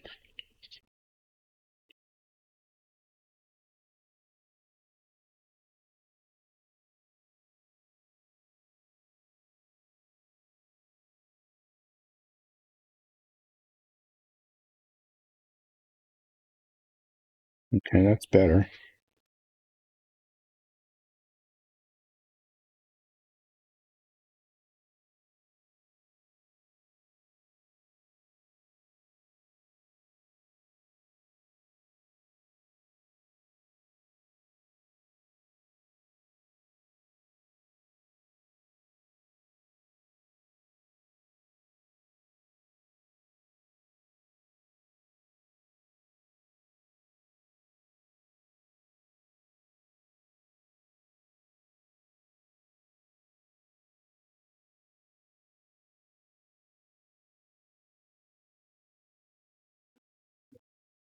That was now to the point of trying to make it the tiniest, most infinitesimally bit better would lead to disaster. And so I'm stopping.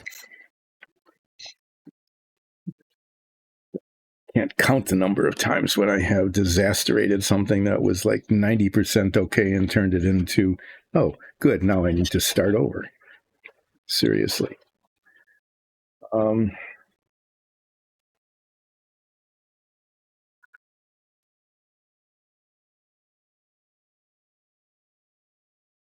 done that many times. Okay, well, I'm going back to this, and it's not quite like it's not the same as the rearview mirror, but this is it's flexible, but it's holding the contact cement.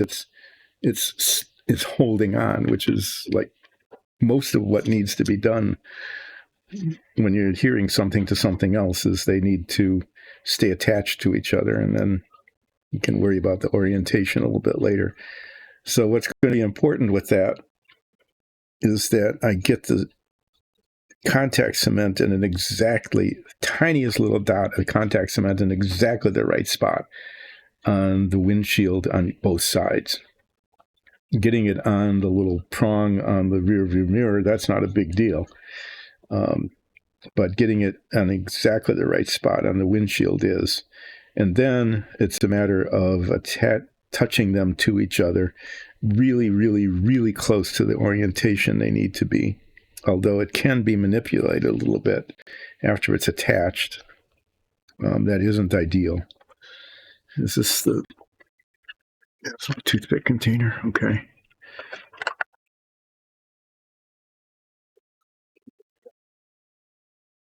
What I want is the smoky ink. Yeah, smoky ink. And when this is put on, it's hard to believe, but it's actually true.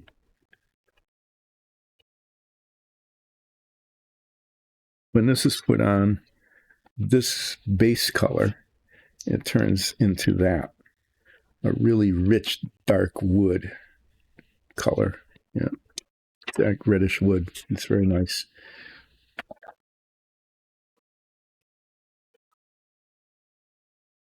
I'm going to use this brush, which has green paint in it. Hopefully that won't come out.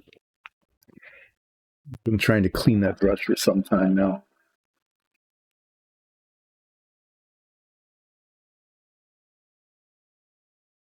So once this is washed, I'm going to declare Ulseth Ralph completed. Like I said, this is my character on the D&D show, Furbog Fighter. We're now all the way up to level 11. Okay. And the armor, which isn't exactly going to look like this. This is actually the armor, the heavy plate armor that I acquired a while ago.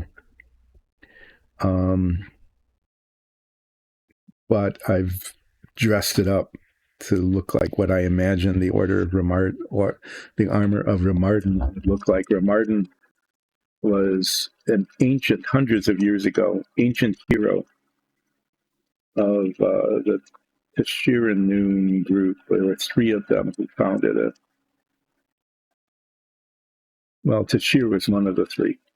Remarden and Yontaro, they broke up over differences about how things should proceed.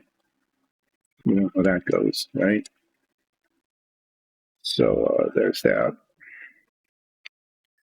My my minifig, my new minifig, when I create one, is not going to have a cloak. I have talked about that many times, about how that, I mean, if you're walking around in the rain, right, you want to stay warm, you're going to a formal party and you want to show off, having a cape like that, that's pretty cool, right? But if you're like fighting a giant fungus monster, it's just going to get in the way. So I've never really understood. We've talked about that several times now. I've totally never understood the superhero having cape kind of thing. Just, they look dramatic and all, but I can't imagine them doing anything but just being in the way.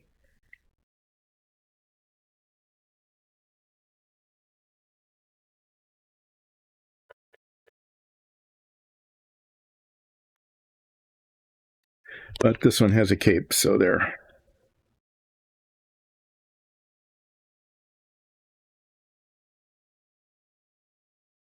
Make sure that this dribbles down into the very deep chasms here.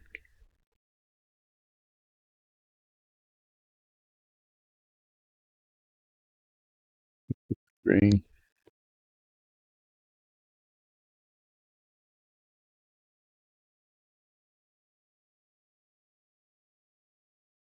This is a very nice low skill kind of thing to do. This, in fact, is like relaxing painting. And it's fairly relaxing.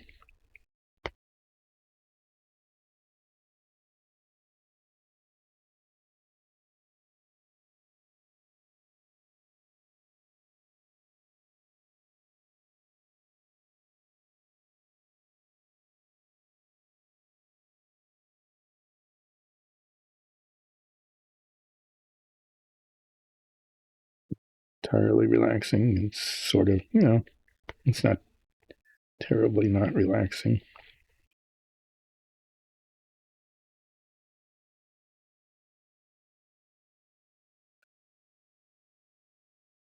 I've learned this lesson in the past, and I hardly ever really pay attention to the lesson I learned, which is do the hard part first.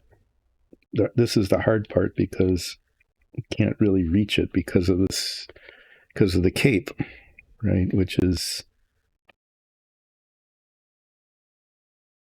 highly decorative and mostly a nuisance.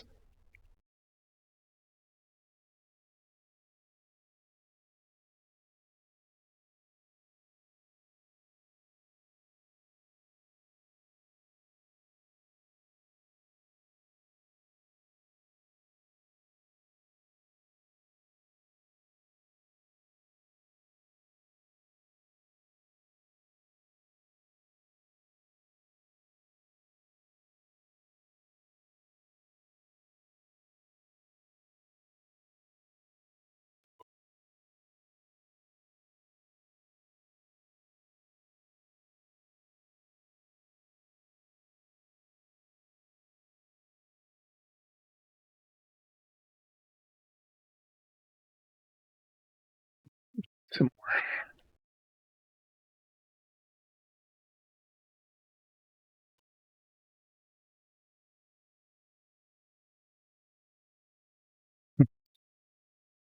because somehow I didn't get all over my fingers yet.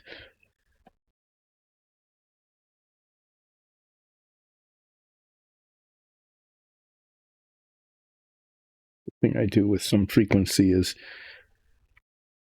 even if my hands are not anywhere near the thing being painted, I'm able to get paint to jump long distances, many inches. I'm able to get paint to jump many inches onto my hands. And I don't notice it.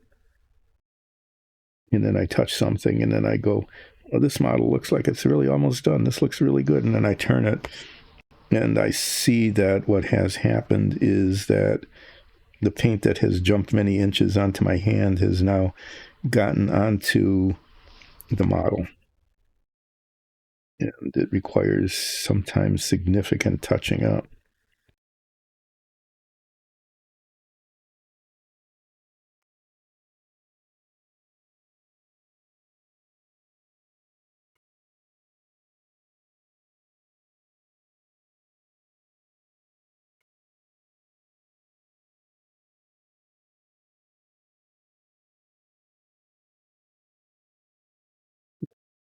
I seem not to have done that yet.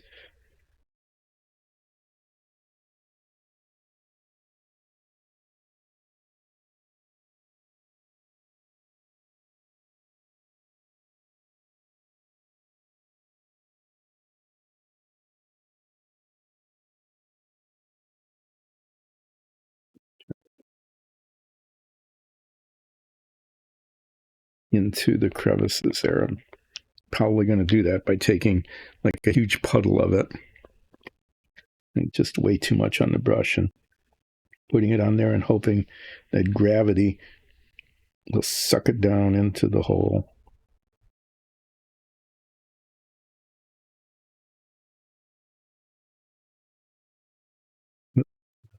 Touched it. It had to happen eventually.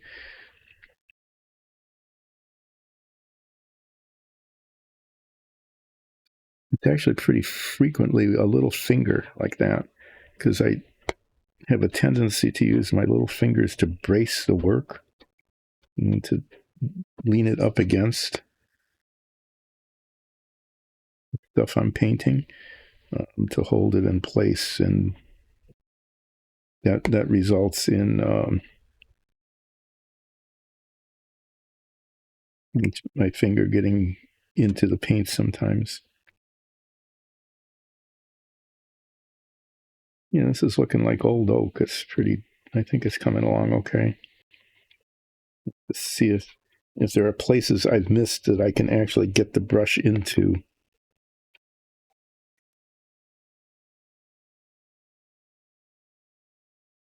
There's a place I missed, but I can't get the brush there.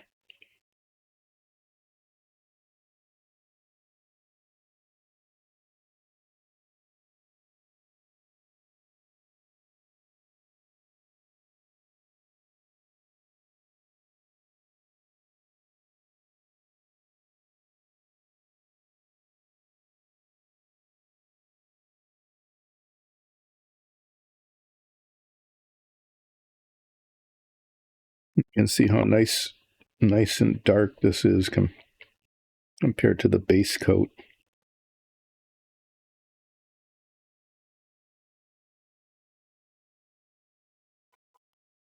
Which gets down into the wood grain really nicely.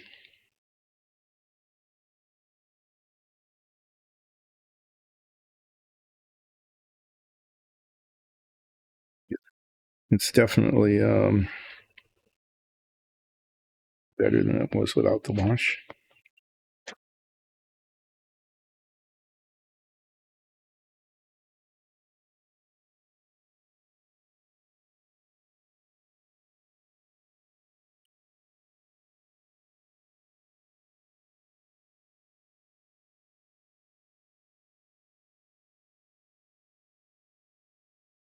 Yeah, I'm going to declare that finished.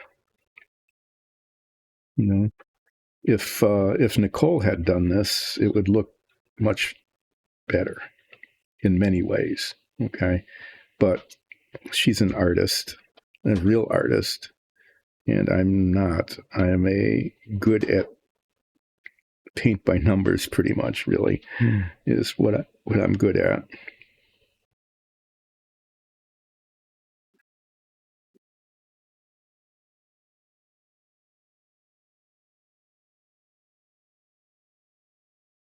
So this is my, ever so slightly artistic paint by numbers. Here, let me see if I can do this. I don't know if I can or not. I guess if the camera will hang out. I don't want to lay it on its back because this wash is still really liquid. It would just ooze somewhere.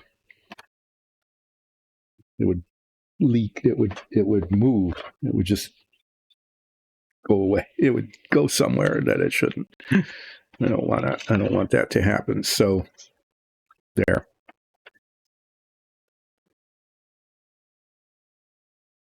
What I'm going to do with the rest of the stream is I'm going to move on to a different model.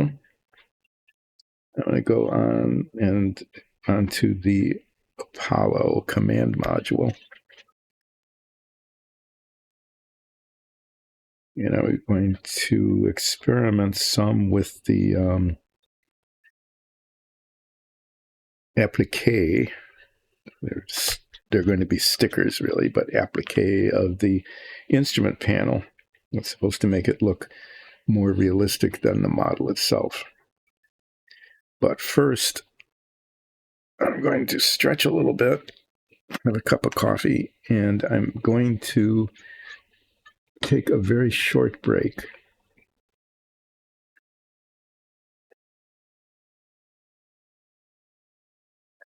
And I will be back. Well, I am going to do this brush. I'm going to let this brush soak here for a little bit. While I take a very short break, I'll be back in just a couple of minutes.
Okay.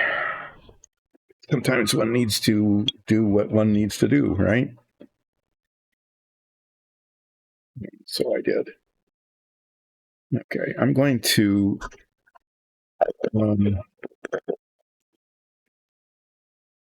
attempt to get this brush a little bit cleaner than it is. Well, I just cluttered. I just made a clutter. Just do that all the time. So I had 2 New Year's resolutions. One of which was there's a certain word that I kept saying all the time.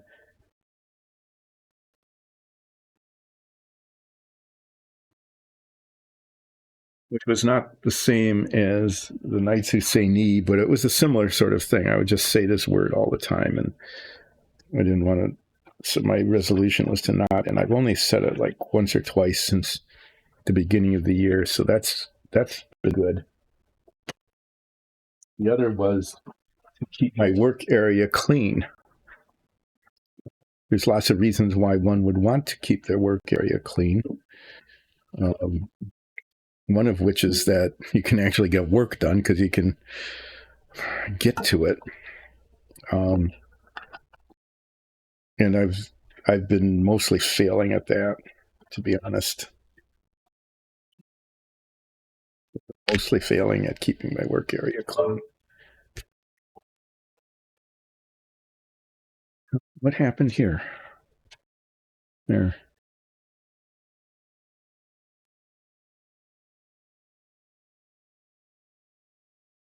This particular brush, I'm not sure why, just holds on to paint.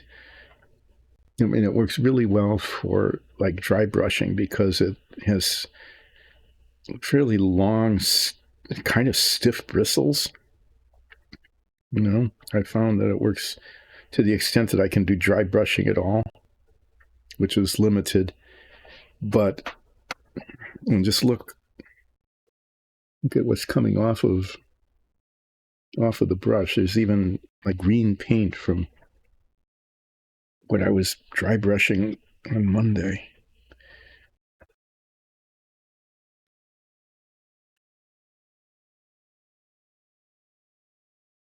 So I think I need to, at some point, get a container of this lacquer thinner. Just put like a half an inch or 3/4 of an inch or something in the bottom of a jar, and just let this brush soak.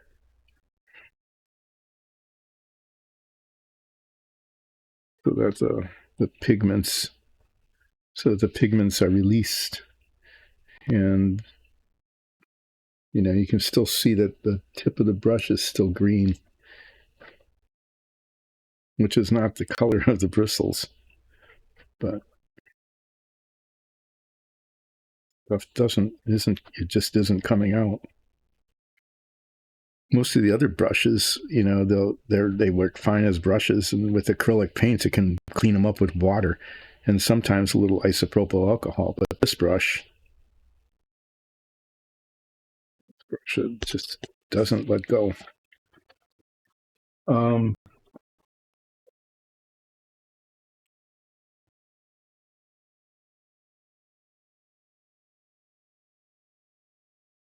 It's just that kind of day. Let me wander.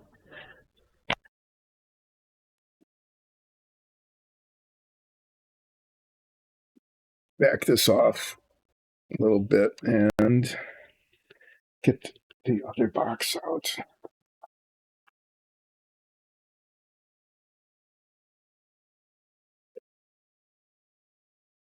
I'm going to set my minifig up off camera a little bit, unless I move the camera significantly.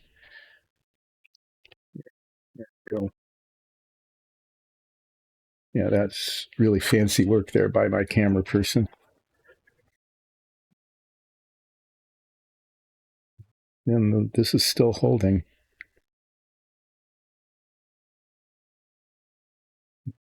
But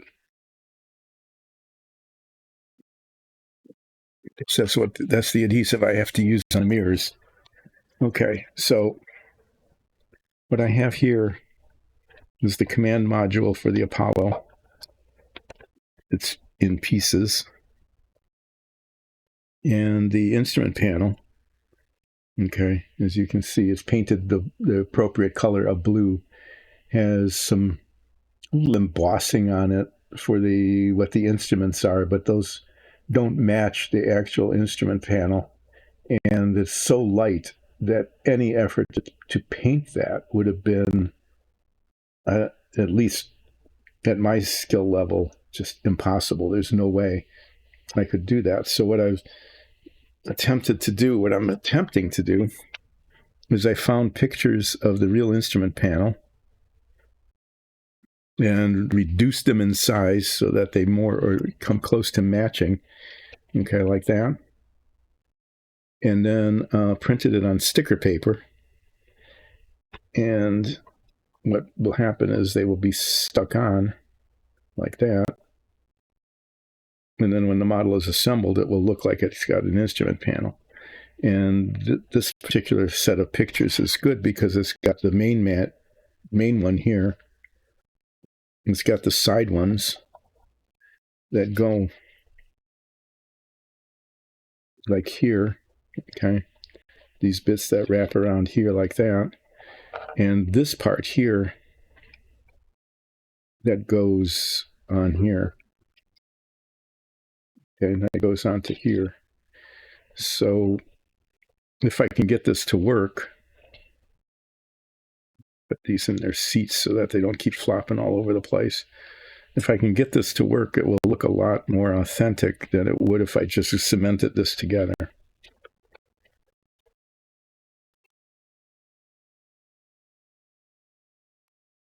So I've got 3 different sizes.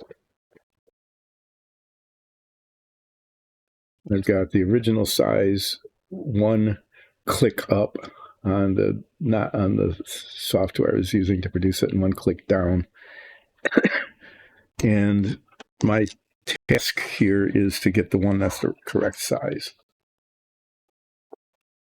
So you're going to watch me cut these out with scissors.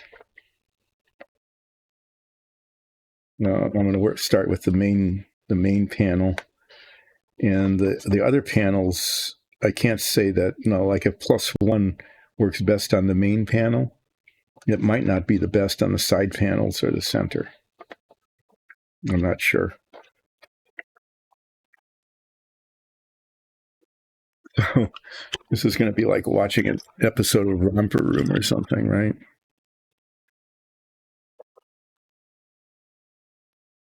Well, I know what. Let's see this.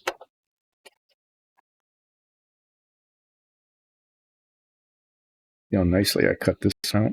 I think this is this one. Yeah, so I don't really need to do that again, do I? Because I've already got one. It's not in color, it's black and white, but it's the same thing.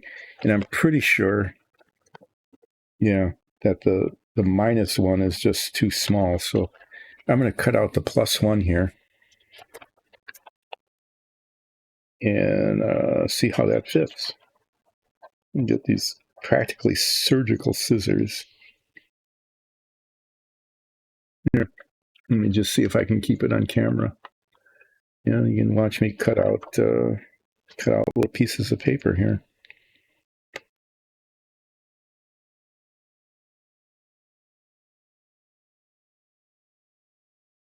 And these aren't like exact fits, okay? But they do look a whole lot better than without them.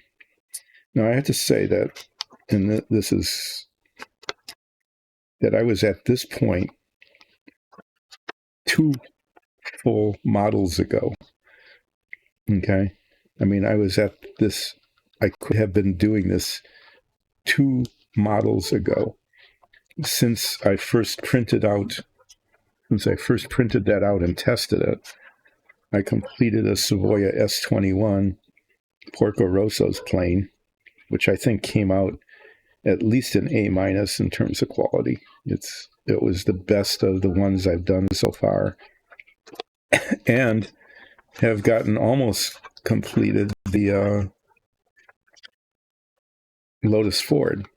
Okay, and all of that has been done since the Apollo was at this stage of completion,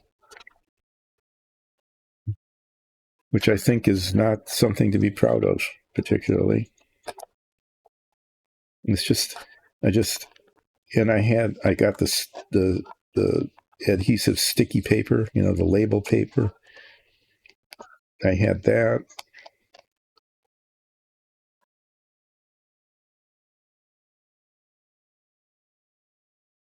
Just never got around to doing this. Okay, well, what I am going to do, cut it out kind of like this, and then finish trimming it.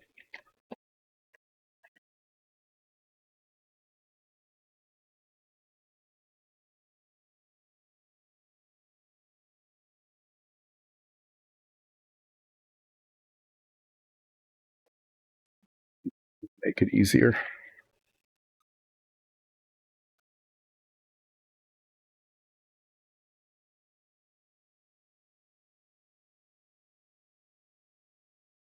Maybe it'll make it easier. I need to be left-handed here. These are really nice and sharp, but not at the points. Okay, the points, like in a lot of scissors, they don't cut there.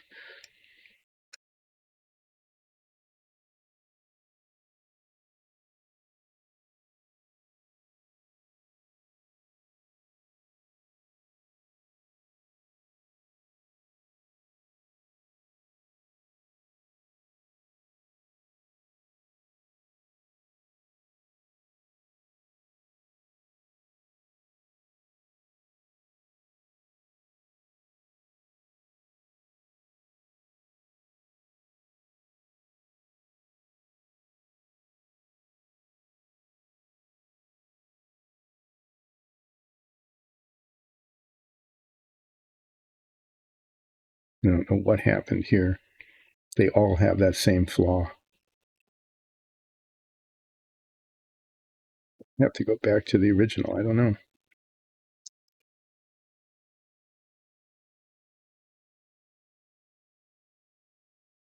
And these little bits here, I'm not sure where those little bits go. They're kind of fun. I'll probably cut them out and stick them somewhere. Like maybe in these openings here. Fit right in here. Kind of complete it. Since I've got them. When I actually turn them into stickers and start sticking them on. This is just to see, excuse me, which size of print works best.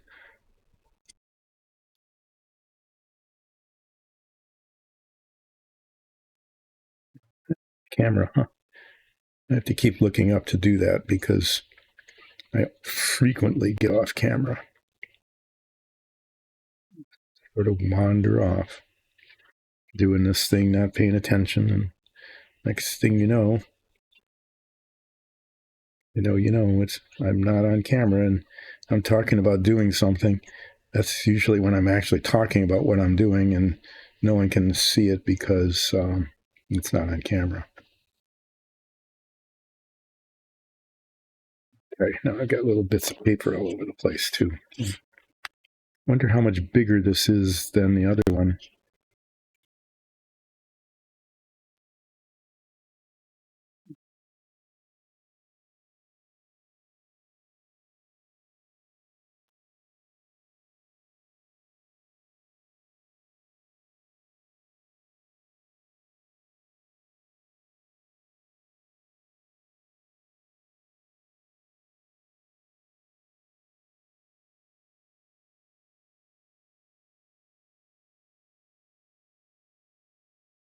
That actually covers better.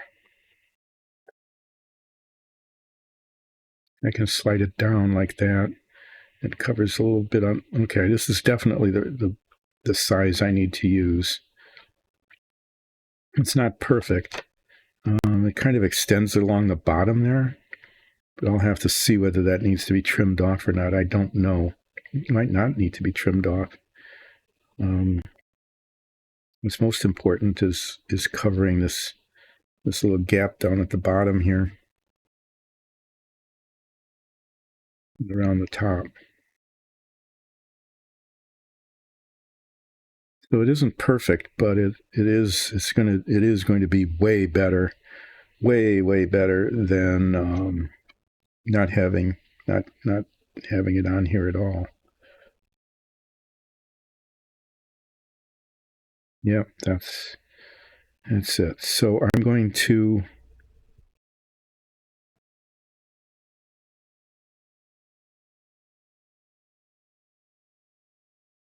actually going to go ahead, I think, and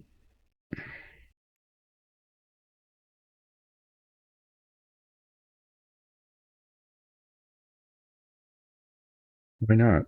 Why not go ahead and see if I can't get it on.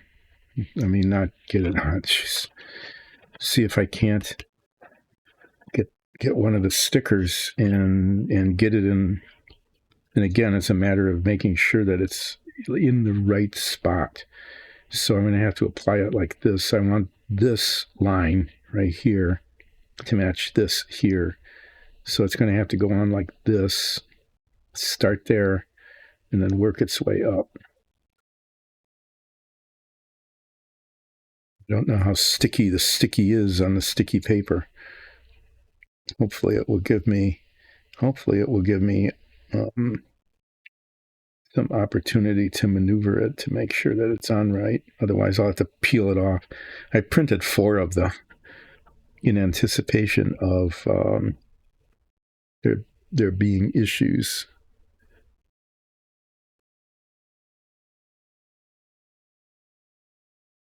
But that's going to be, it's just going to look much better in the model. The thing is, it's going to look much better, but you won't be able to see it anyway. to be honest, because the only way you'd be able to see it is through these tiny little windows in this hatch. That hatch opens, and then you can kind of look up through the hatch, kind of.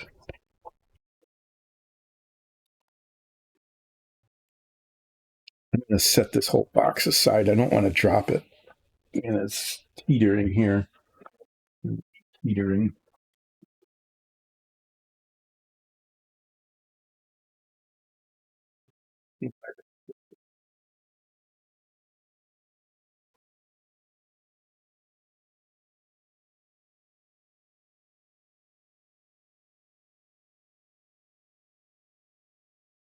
That's what it's supposed to look like.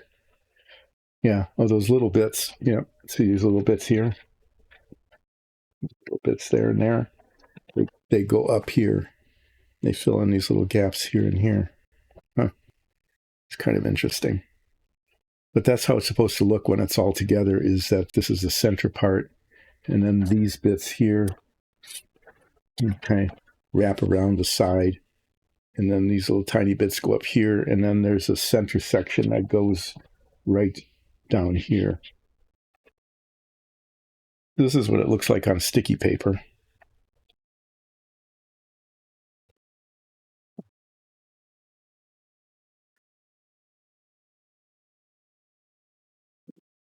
Yeah, why not? Why not give this a go, huh?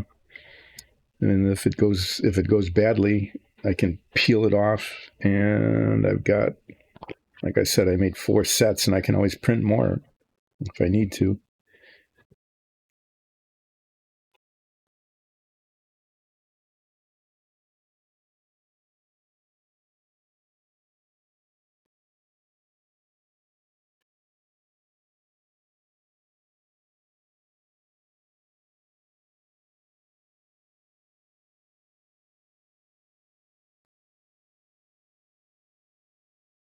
And what can be more fun, than watching me cut out little bits of paper on relaxing painting with Dice and Dungeons. This is almost like painting, I guess, kind of, maybe.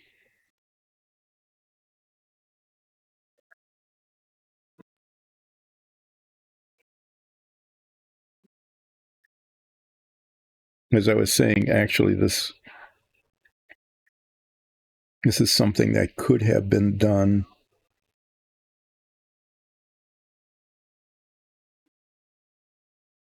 before I even started on the Savoia. I mean, it literally, in the literally sense, correct use of literally, could have been a thing I did a million years ago, whenever it was that I worked on this last. And I keep saying this, and maybe someday I'll actually do this, is that I should show people the models that I've completed, like the submarine, okay, and the rest of the Apollo. One of these days, fairly soon, you will see briefly the completed Lotus-Ford.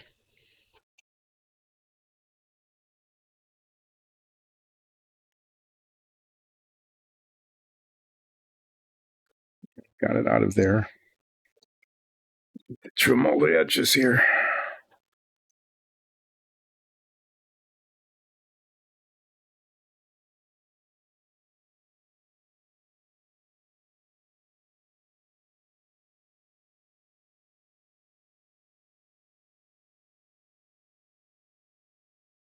This is where being really good at like doing paint by numbers comes in handy. Okay, being able to do this really tedious, little, very careful cutting out kind of thing right along the lines. Creativity is not a thing that is valued right here. So I can take my non-existent creativity and put it to work.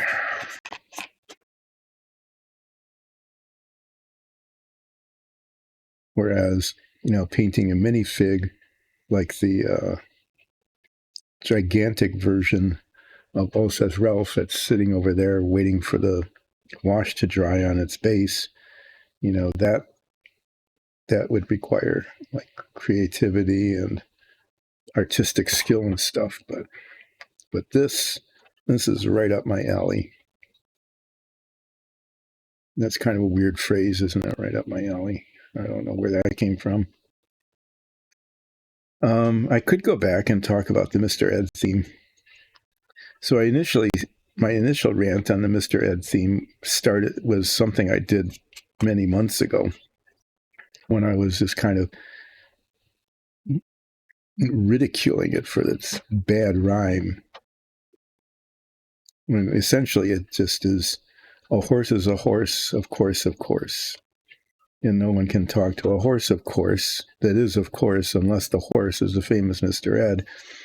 And so essentially what happened there is that, you just got horse and course. How many times can you say horse and course before? So I was just kind of ridiculing the theme song for cheap rhyming. Just like, really, this is the best you can come up with is horse and course, and just keep repeating horse and course over and over again. And, to some extent, that's true. That's the best they could do. But then I thought, well, maybe what they're doing is they're using the repetition of it to be amusing. And it's like, of course, a horse, of course, of course. It's fun to just say horse and course over and over again. You could even say course horse, which they didn't.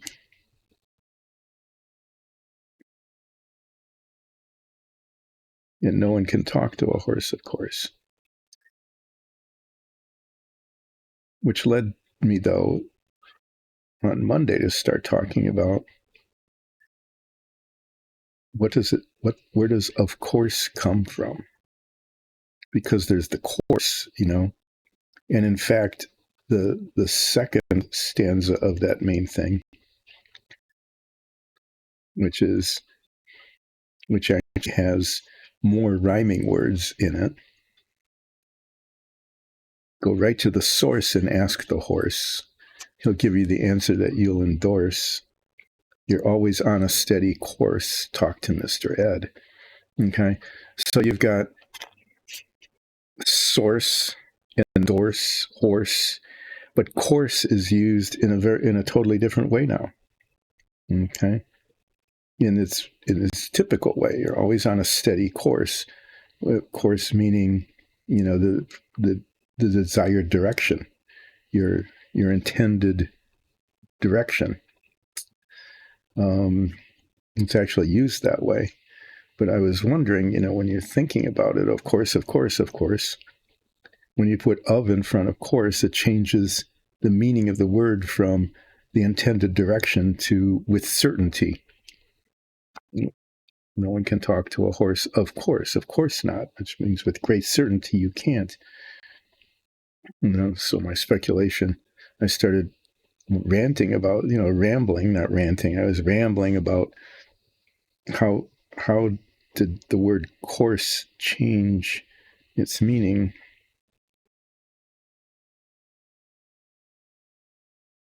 And you've got it right there in the Mr. Ed theme. Okay. You've got in the second stanza, you're always on a steady course, but in the first one, it's of course, the repetition of course, with horse. Horse makes sense because that's what Mr. Ed was. Of course, he was a horse.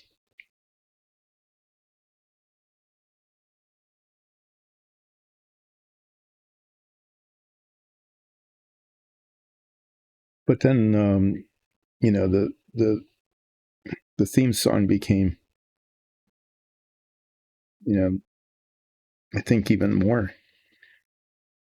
fun because there's this little off thing about people yakety yak away and waste your time of day. But Mr. Ed will never talk unless he has something to say. So I got to talk about that because, of course, of course, no one talks unless they have something to say, because the act of talking is saying something, so they had that something to say. So it obviously wasn't meant literally, unless he has something to say, nor is it that people yakety yak and waste your time, but Mr. Ed doesn't talk unless he has something to say, which is supposed to contrast it with the people who are yakety yakking. And so it was obvious what was happening there was almost like jazz-like.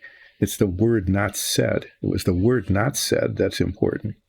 Mr. Ed will never talk unless he has something important to say or meaningful to say, right? So that word is not said, just unless he has something to say, is what's actually said in the theme song. But that doesn't make any sense at all, really, because everybody who says something has something to say. It's the thing they're saying is the thing that they're saying.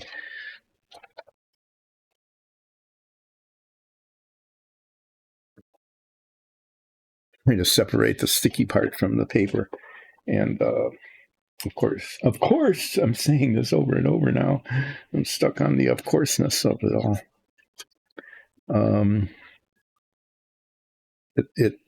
It doesn't come right off, and I've cut it right down to the edges where it needs to be.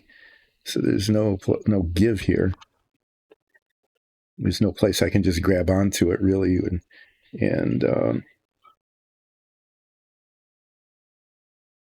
pull it off without hurting the printed parts. So I'm going to attempt to use the pin to begin to pry it. There we go.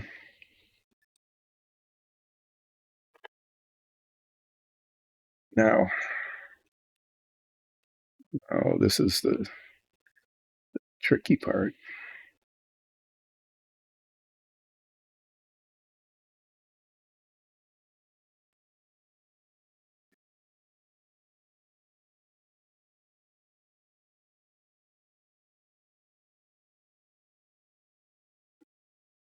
This is like a lot of the other things, like tape.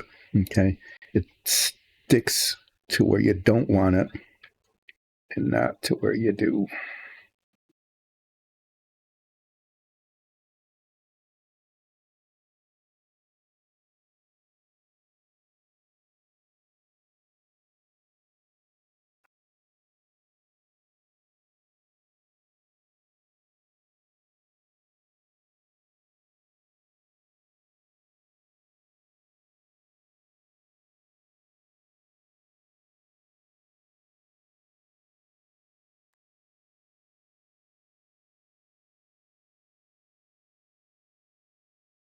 There's a place to grip it.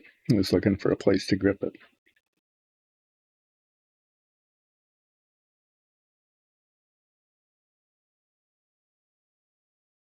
Oh, this was a better idea.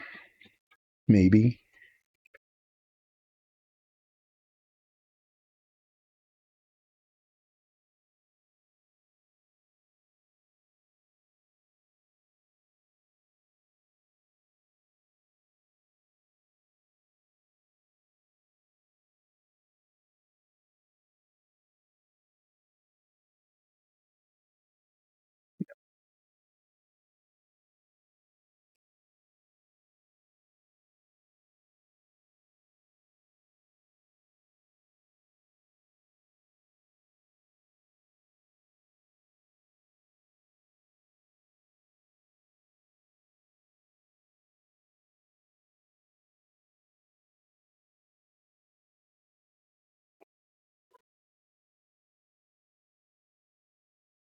Yeah, that's pretty good.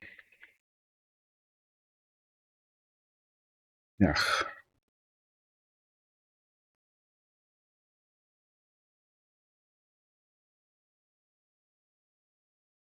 Getting it lined up, right?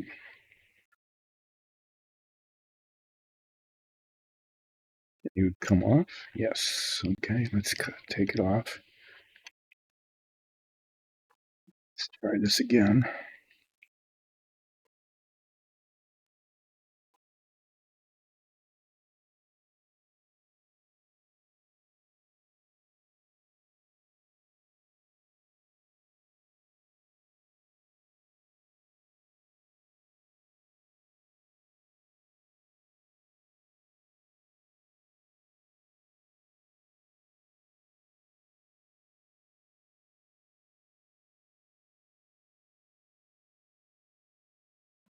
To grip it closer there.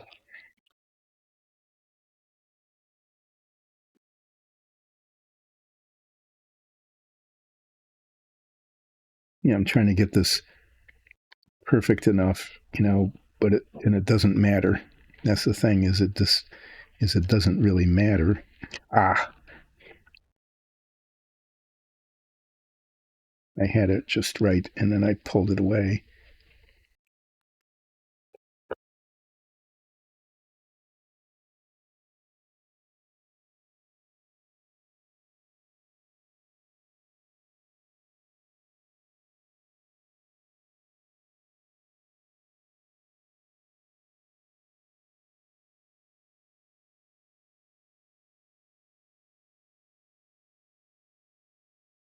And I can trim the bottom if I need to.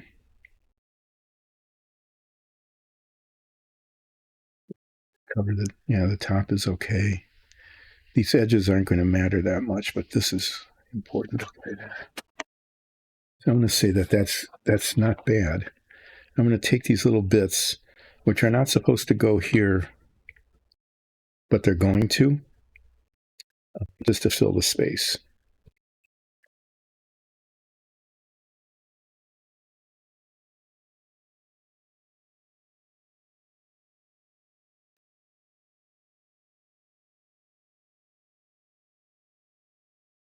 I have extras of them, and I may end up using those. We'll see.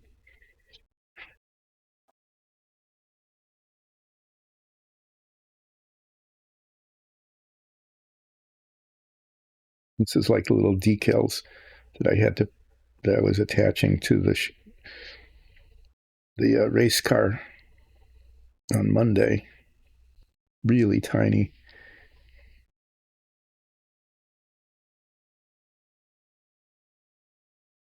So what I'm going to do is I'm going to put these bits up here.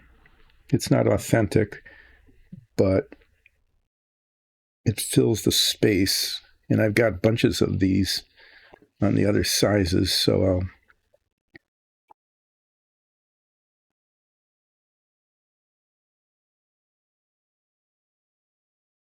show you what I mean. Okay, I'm just going to layer them up here since I've got them. I'm going to do that because then it'll look better.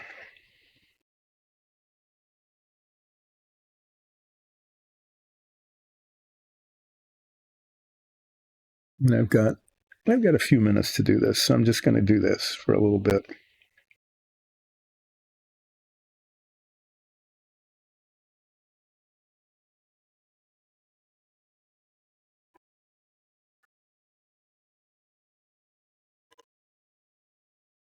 Show you what I mean. See right here? Just no, it will look like it's got instruments in it.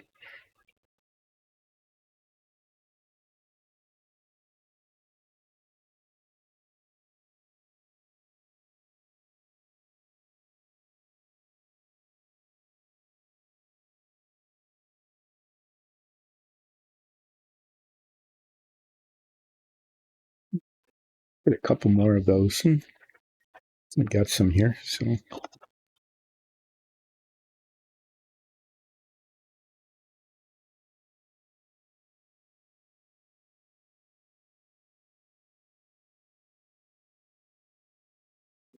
show them that I can pull out later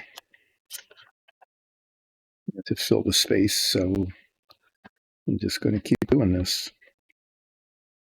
So as I mentioned before, mention again, I'm going to be away on Friday and next Monday. So what will happen is a week from today, Wednesday, I'll be back.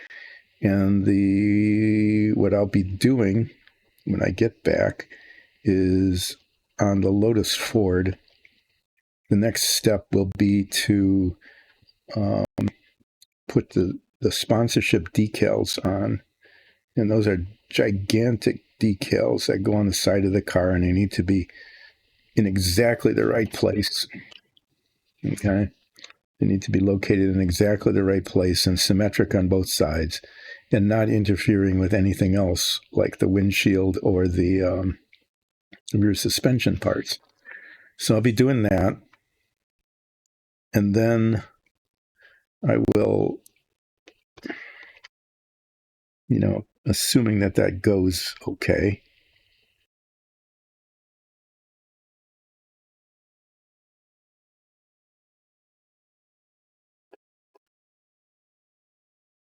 No, I only needed 2, really. See, that just fills it in nicely. And it does, who knows what those are really? But it fills the space, and it just looks a lot better than it did on this side. So on that side, I'm going to do the same thing with some smaller bits. Take them from here, the -1 that I'm not using.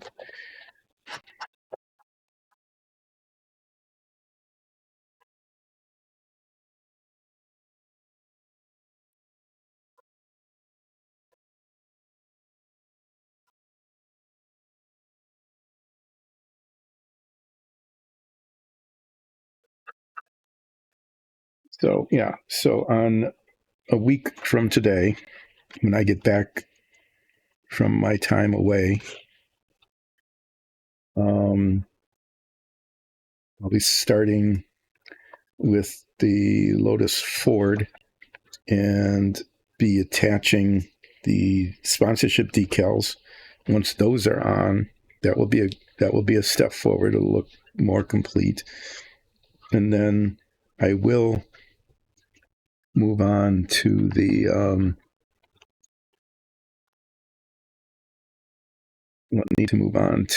side view mirrors and see what I can do to make those look get them to be attached. Okay, see what I can do to even get them to be attached. And then I will be then what needs to be done is the rear suspension parts, the roll bar, and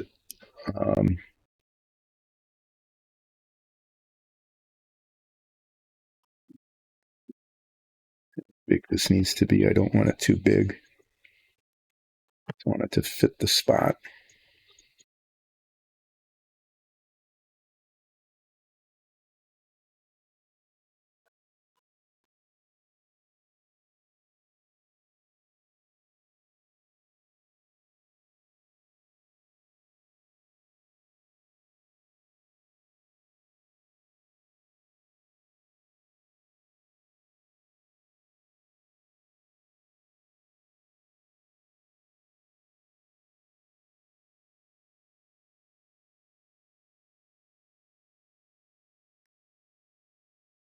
Yeah, when you look at them, they're not perfect, but it does look better than that just having the blue there.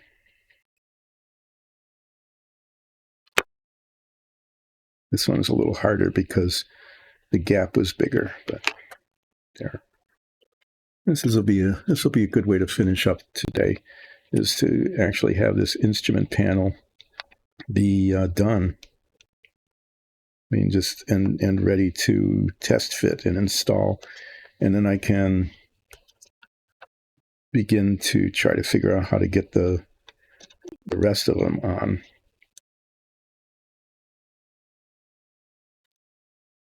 Figure out where they go even. Did I just lose it?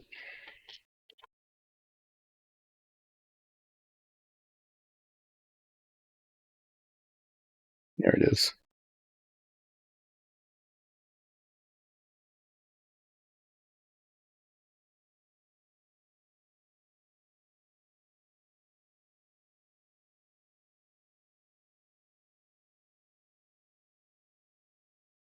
So yeah, the Lotus-Ford will be the first thing that needs to be done to get the sponsorship decals on. Once those are on, that'll be kind of a relief thing, like a sigh of relief to get those on, because those are highly visible as they're intended to be, because they're the sponsorship decals, right? You want those to be highly visible.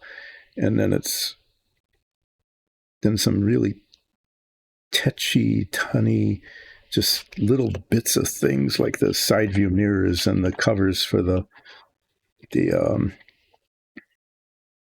air intakes, the velocity stacks, and then finally attaching the wheels. And I'm hoping that that's just a straightforward kind of thing.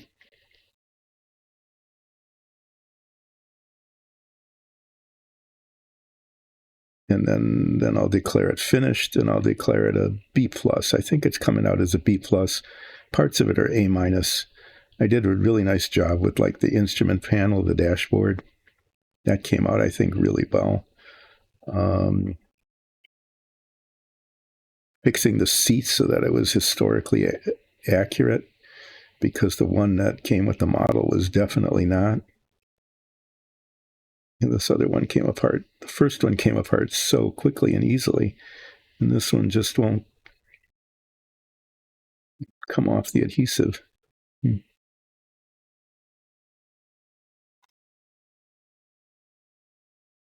Of course, I don't have to go on a whole thing about that again. The very last thing, this is a frequent occurrence, actually. If if you're doing anything like taking bolts off of something, the first one doesn't come off, and you go, oh, this is going to be a pain, and then the next 5 come off really easily, and you go, this is going pretty well. I'll finish this any minute now. And then you get to the very end, and the very last one, and it turns out to be totally stuck.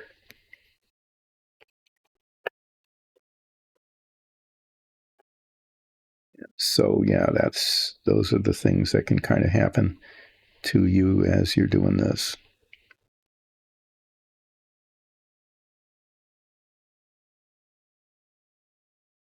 All right. I don't know if you remember what it looked like before, but this is what it looks like now. And I think it's come out really quite well. It certainly looks a whole lot more like the instrument panel should look like. Whether or not I need to trim this off the bottom, I don't know. That'll have to wait till I actually test fit these parts, which I will do when I get back. That's the other thing I'll be doing is, in between working on the Lotus-Ford, is I'll be working on the Apollo command module, because it's not just this. This is the main one. This is important. This covers up the center part that goes underneath this, and that's pretty visible as well. And then these need to fit on the side panels, and I'm not even sure how the side panels fit onto the model. I remember test fitting it a long time ago and discovering that nothing fit. They didn't work very well at all. In terms of fitting. So we'll see. I'm going to put this stuff away here for a bit. I'm just going to do some trimming here.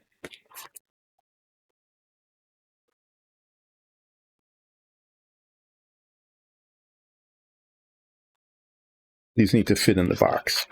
So I'm going to get the box and put things in the box, and then I will be right back. Well, actually, I'll be back with the box. Okay. So this is that. This is the bit that goes underneath it. These are the bits that go on the sides of it. And I haven't done any experimentation with these things. So on a week from Wednesday, when I get back, what I'll be doing is test fitting these parts in here to see how they fit. Okay. And then getting the stickers on them appropriately.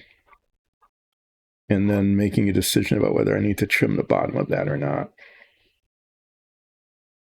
Maybe I will, maybe I won't.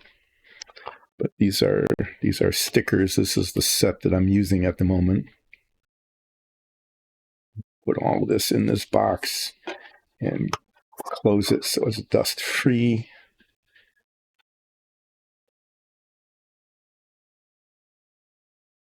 I don't need this anymore. All the rest of the Apollo stuff.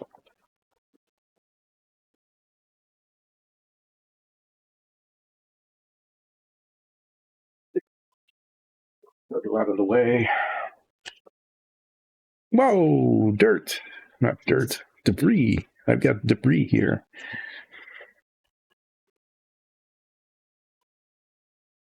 Yeah, let me show you this. This came out okay. This is my maxi figure. This is Ulseth Ralph, the Furbog Fighter. Furbog Fighter is looking okay. It came out all right.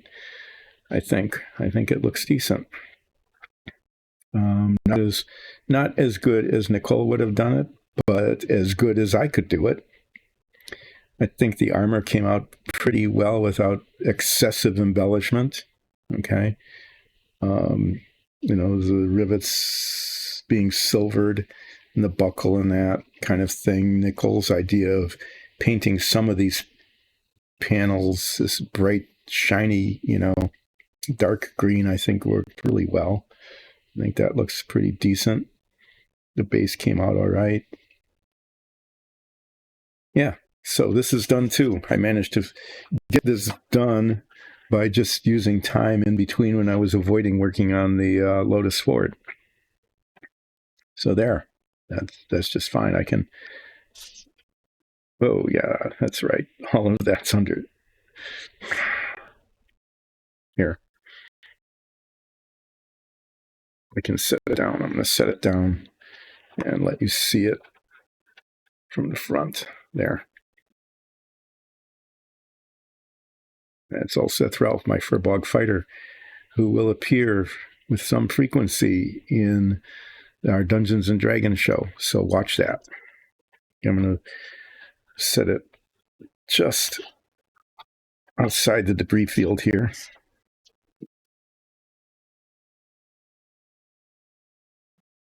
The camera so you can see that and not the debris field. Scoop the debris field into my hand and into the trash before it just gets everywhere.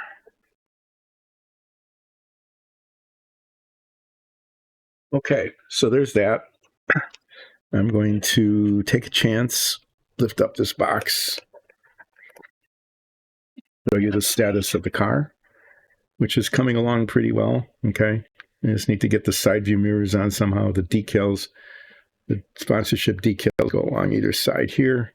These covers go on that. The roll bar goes on the back. These little struts go on here somehow. I'll figure that out. The spinner, the filler that I did on the spinners looks like it's turning out just about right. I think that'll be okay.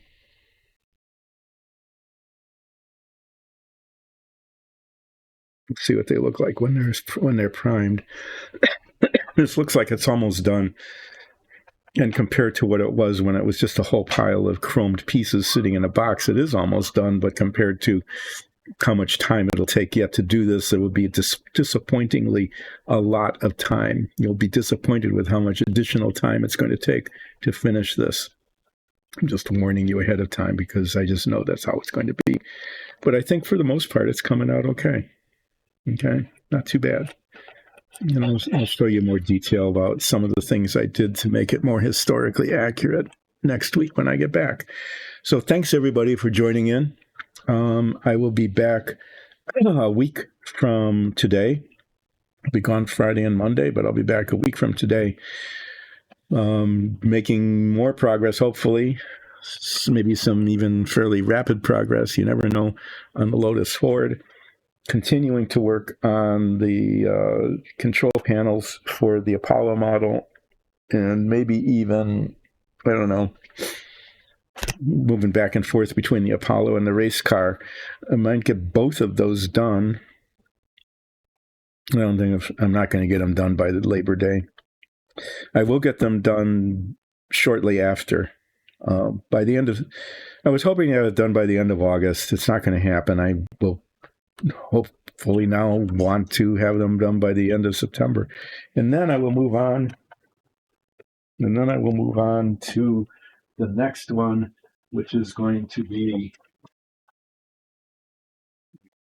the bridge of the original series Star Trek.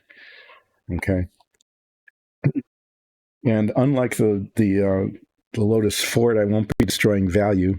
That kit turned out to be like a $50 kit, and I destroyed the value by building it. This isn't worth nearly as much, even in good cellophane wrapped condition. In this particular case, the value has been ruined anyway because a mouse chewed the corner of the box. Yeah. So whatever value it had, which wasn't much, like probably like $15 or something, really, it's ruined anyway, so why not? So yeah, sometime, I don't know, maybe not next week, I'll be working on these other models, but if there's like gaps between when I can't do anything else, I'll probably open this up and start laughing about it or groaning about it in terms of the build quality, the construction quality, or whether or not the minifig that comes with it, and maybe there's a minifig actually looks like Spock or not. We'll have fun with that. I wanted to do something that was kind of low pressure, like the Savoia S21 was a high pressure model, because I love Porco Rosso, and the model is really a good model, and it came out pretty decent.